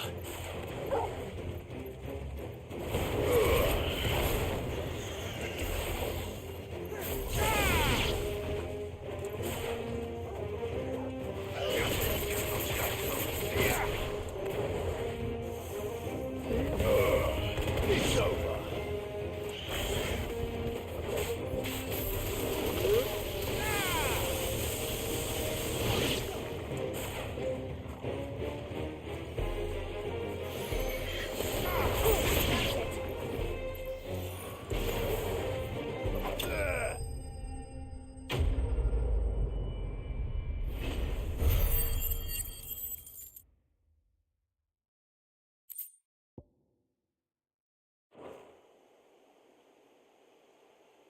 Now,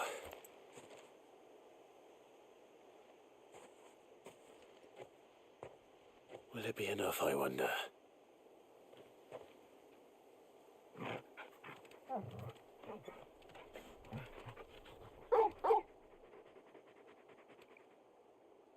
I say that answers my question, which means we owe the lawsmen our thanks.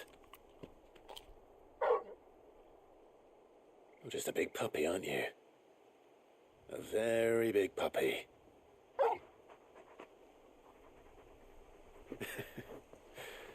You do know you can take that with you, Torgal. Lady Karen will be relieved to hear you've got your appetite back. Come on, boy.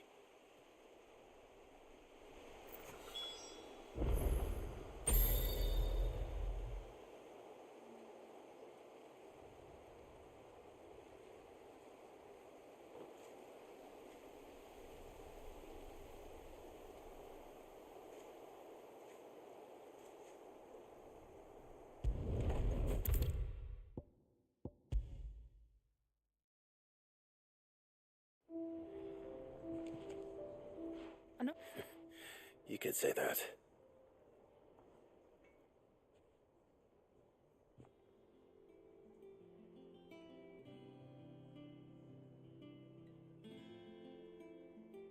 So, Molly's leftovers weren't good enough, eh?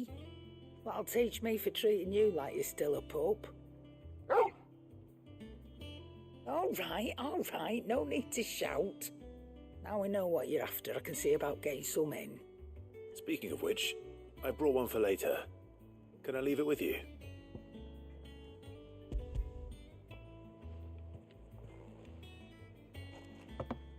You can, aye. I'm nice like that. In return, you can thank Tomes for me. The bloody know-it-all. I was just on my way to see him.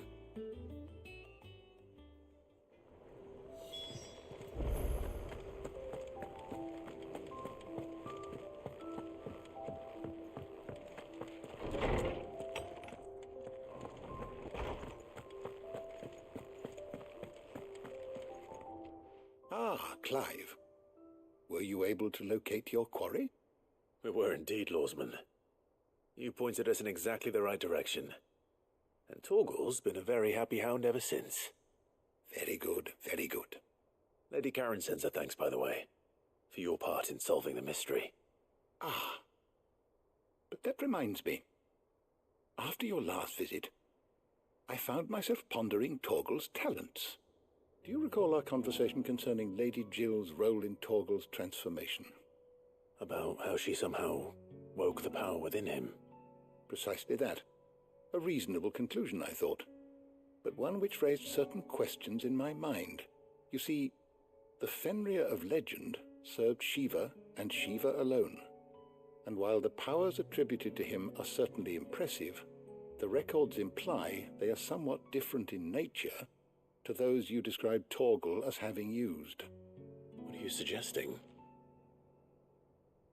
That Torgal may be the beneficiary of more than one icon's power.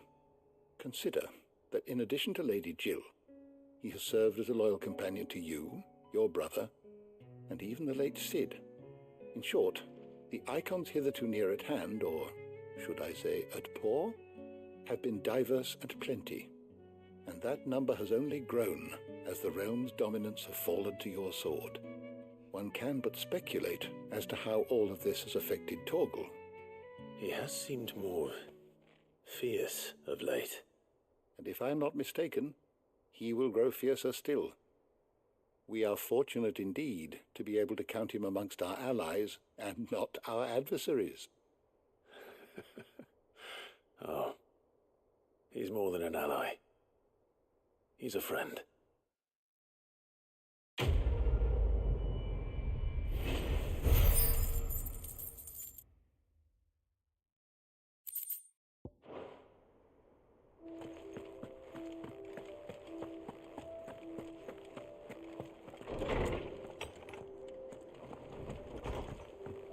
Oh, I'm never drinking again.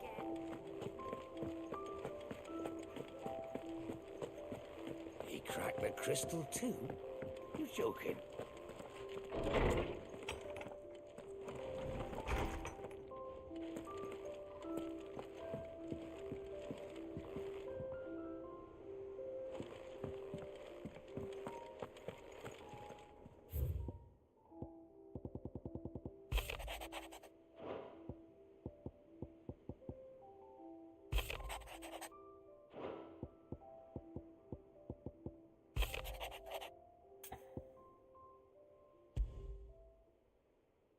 Trouble with the ledgers. Shouldn't he be asking Otto for help?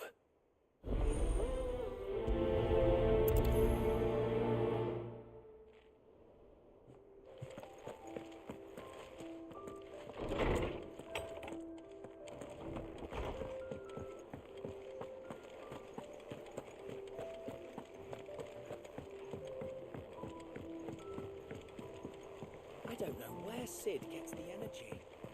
No. Is that the thing Tomes helped to build? Mid told me she was building a ship.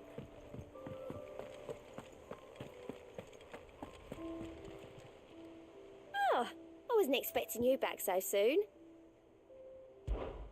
Is everything we've received and everything promised? All done? Clive, did you get my letter? That's why I'm here. Shh. Otto might be listening. Is this better? A little. Listen, I've some bad news. It turns out the hideaway may be slightly behind in its payment to certain lenders, and it may be my fault. But I swear to the goddess, I thought I had the numbers square. Sadly, that square turned out to be more of a circle. 0, you might say. I can straighten it out, I swear, but it's going to take some time, and I'm going to need help keeping it from Otto. Bit late for that, I'd say. There you are! What a surprise! So let me get this straight. You forget to pay our lenders what they're due, and instead of coming straight to me, you get Clive to come to you. And I hope he'll dig you out of the hole you've dug for yourself. Clive, the man in charge of the place you've been cheerfully trying to bankrupt. And you thought this was a cunning plan. Why? Well, Who needs paying? Oh, just Martha. And the dame. And, well, Lady Karen. But only 500 talents. We owe 3 of our most trusted friends 5 million gil. Each. 5 million each. They lent us the bulk of the money we used to rebuild the hideaway, you see, and, well, I must have made some sort of oversight. Those ledgers were my responsibility, and it was my decision to entrust them to you. This is my fault. Do we have that much to hand? I can always ask my uncle. No, we don't. And no, you won't. We've lightened Lord Rosfield's purse enough. After the king's ransom we had off him, he deserves better than to see our begging bowl.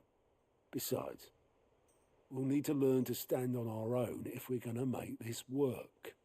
All right. But that doesn't mean you have to shoulder the burden yourself. Is there anything I can do to help? There might be. How'd you fancy taking these to Martha and the dame? Rocks. Rocks, he says. Worth 1,000 talents apiece, these are. A little something Sid and I set aside for when times got lean. And I reckon 15 million in overdue debt probably qualifies. I just hope our associates' eyes are a bit more discerning than yours. I'm sure there will be. Should be me making the rounds, really. But you know how it is with this place. Orders to bark, arses to wipe, and all that. I know. Which is why I don't mind going in your place. Go. Do you know why I only gave Master Clive here 2 star rubies? Because you'd rather Lady Karen killed me. Because I'd rather Lady Karen killed you. Yes. Well, I suppose this is goodbye then. Don't worry. I'm sure Karen will understand. Really? Do you think so? No, I don't.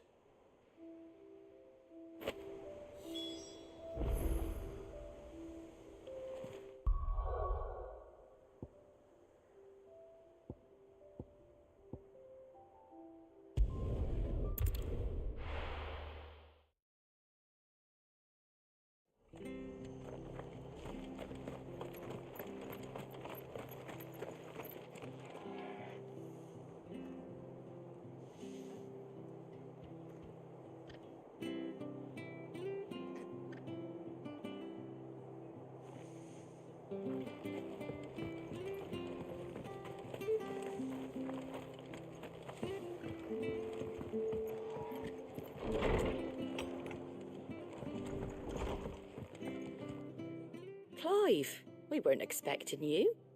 I wasn't expecting to be here, but it seems we still owe you a considerable amount of coin for your help with our rebuilding efforts. And though I doubt it's what you were expecting, we were hoping you'd take this as payment.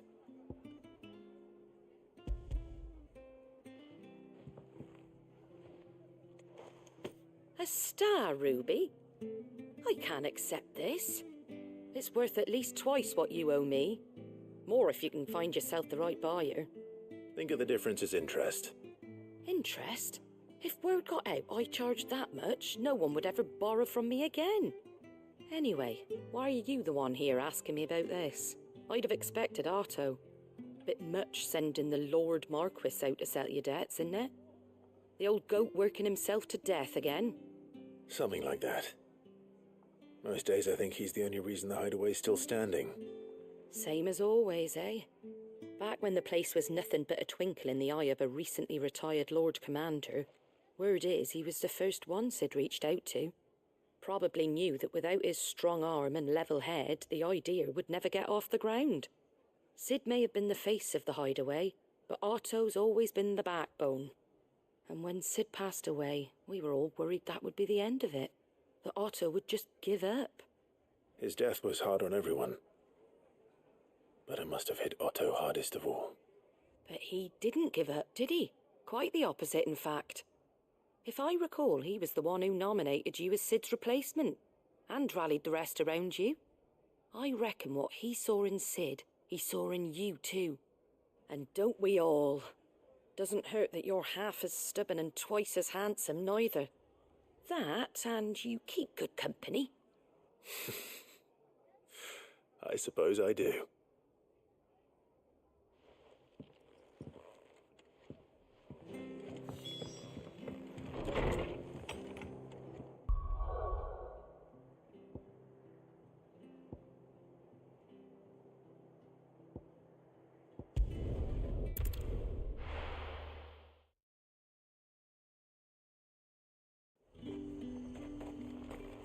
There's talk that the Glassgate flood has finally spread to the world.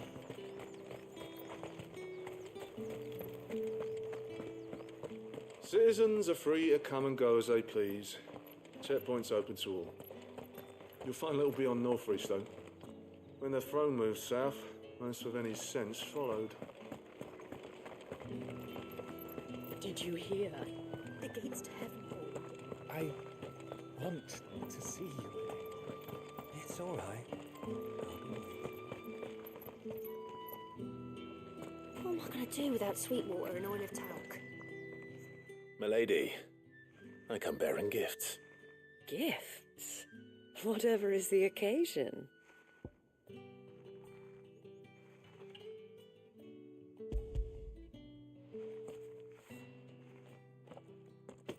Oh my. Clive, you really have outdone yourself. Otto asked me to give it to you.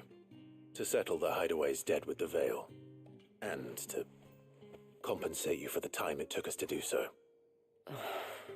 You disappoint me, Clive. I thought you might finally be warming to me. Tell Otto he can keep his baubles. I tried to tell him as much the first time around. The man owes me nothing, nor does the Hideaway. My contribution to the restoration effort was made freely and willingly. It was the least I could do. You once told me Sid did you a kindness. I'd like to do the same. Please, accept it. For my sake. And for Otto's. For all of us. For all you've done. It is rather fetching, isn't it? Very well. Otto is lucky to have you, Clive. I doubt anything could ever replace his son. But you and the others at the Hideaway are the closest thing he has to family. Otto had a son. Long ago, yes. Sid told me Otto lost him when he was just a boy, and blamed himself for not being able to stop it. I don't know how it happened, whether there was anything he could have done, but it was clear that it weighed heavily on him. I didn't know. How could you have? I doubt anyone did. Besides Sid, I've never met a man more keen to bear his sorrows in stoic silence. An ill habit, given that both have always been surrounded by friends desperate to help them. I'm beginning to see that.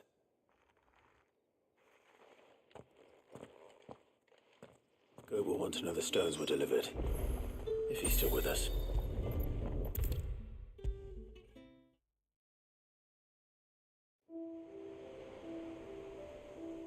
Goat.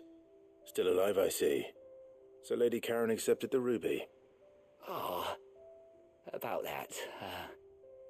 I tried my best, but she was just too stubborn to take it. She threw it right back in my face, in fact, and told me I could stick my stupid stone where the sun don't shine. Karen refused payment. I hope it wasn't something I said. I'm sure you were as tactful as ever. Let me see what I can do. Oh, wonderful. I hope you have better luck than I did.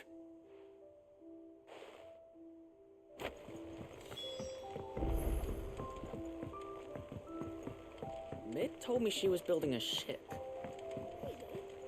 Is that the thing Tomes helped to build?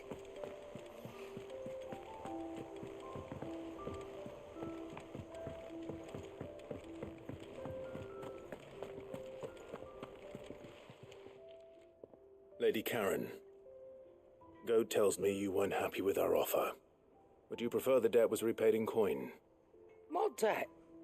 I don't recall lending any of you lot me hard-earned gil. I may have tossed a talent or two in the Hideaway's coffers, but those were donations, and you can hardly call it charity if you go asking for it back. Of course not. But one good turn deserves another. And our circumstances have changed. Surely you wouldn't shun the gratitude of a pauper who happened to have become a prince. Oh, so you're a prince now, are you? Fine.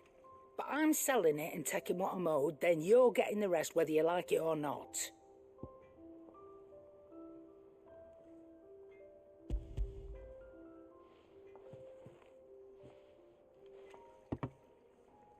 Where'd you even get this? A decent trader might nab 1,000 talents for a star ruby. A canny one, meanwhile, might claim it were nicked from the belt of Sid the Outlaw himself and ask twice as much. Might be I already have a buyer in mind. Might be you even know her. A fine continental maid whose beauty's only eclipsed by a guile in commerce. You wouldn't mind, would you? Not at all. Just be sure to tell her that it's always a pleasure doing business.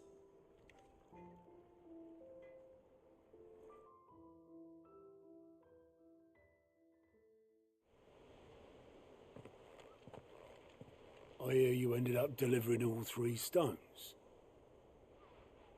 Thanks to this lump. I sometimes wonder what I pay you for. Speaking of which, I still haven't been paid last month's wages. Oh, so you remember what's owed to you then? Get your ass behind that disc of yours and don't get up before those ledgers are square. Right away.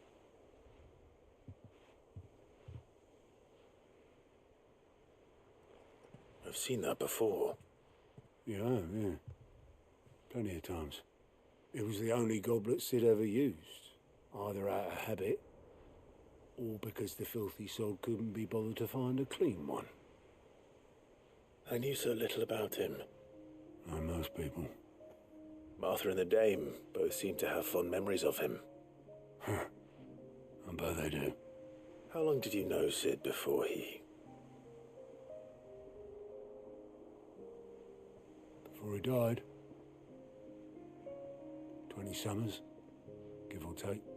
Back in the day, I was a purser on a trade ship, which is where I met him. He bought passage to... I forget where. And having nothing better to do on the long nights, we set up drinking island rum till the morning bell dragged me back to my duties. Quit my post not long after that, on account of making a fine maiden's belly fat. But me and Sid stayed close, promising we'd one day sail the seas again. That was before fate stepped in and said she was having none of it. The magic woke inside my son soon after his first name day, and there was no hiding his knack. Couldn't you and your family have... My family were the ones who summoned the constable, wanted the monster taken away. I couldn't turn my back on him, forget what I felt, and I couldn't for the life of me understand how they could. Luckily, Sid was of the same mind as me. It was him who stood beside me when all I wanted was to tear the whole world down. Him who cried for me when I had no tears left of my own. Him who swore he'd do everything he could to stop it from happening again. And he was true to his word, too. Left the Royal Army once and for all. His ranks, his ribbons, gone. Just like that. Threw away everything he had. All to right a wrong that no one else had the courage to face. I knew then. I'd follow that man to the ends of the earth.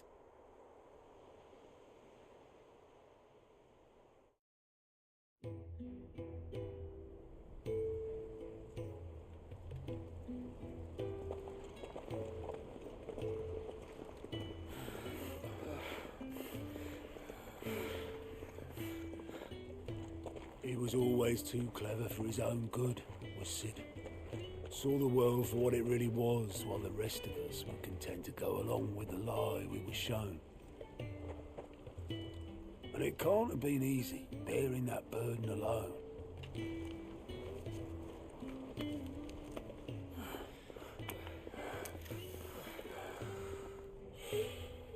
But he didn't let it stop him. He never lost faith in what he believed was right. And that gave us faith in him. Faith he'd steer us true. So I swore to myself that I'd always be right behind him, ready to catch the stubborn sod, if ever he should fall.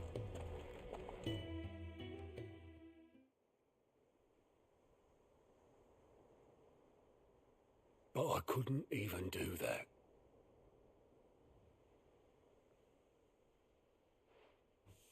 Ignore me, just the ramblings of a tired old man. Leave that lot. I'll tidy it up in a bit.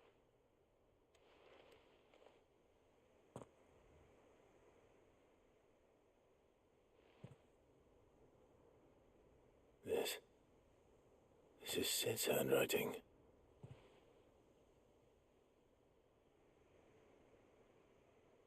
Dear Otto.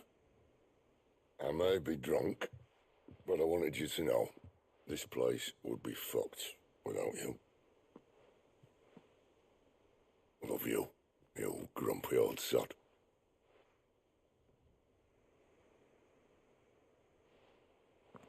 This note. Hmm? What about it? Sid was right. Without you, we'd all be lost.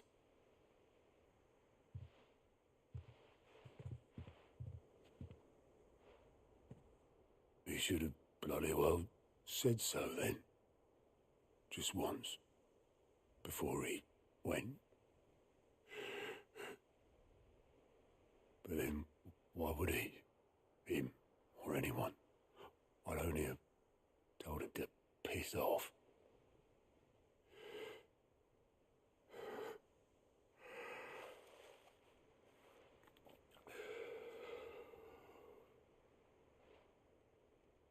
You're wrong, though. Both of you. It was never just me keeping the hideaway afloat. It was all of us. I just shoved people in the right direction. I barely seem to be able to do that anymore.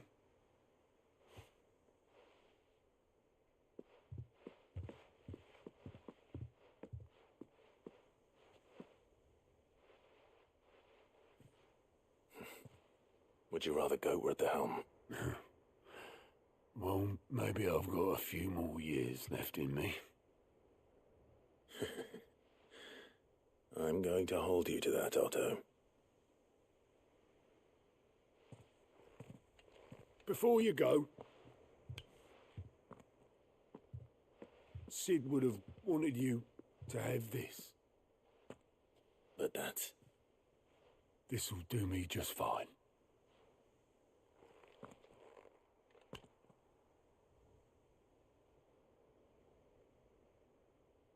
Thanks for the ray of sunshine. I'll see if I can't pay you back. Already have.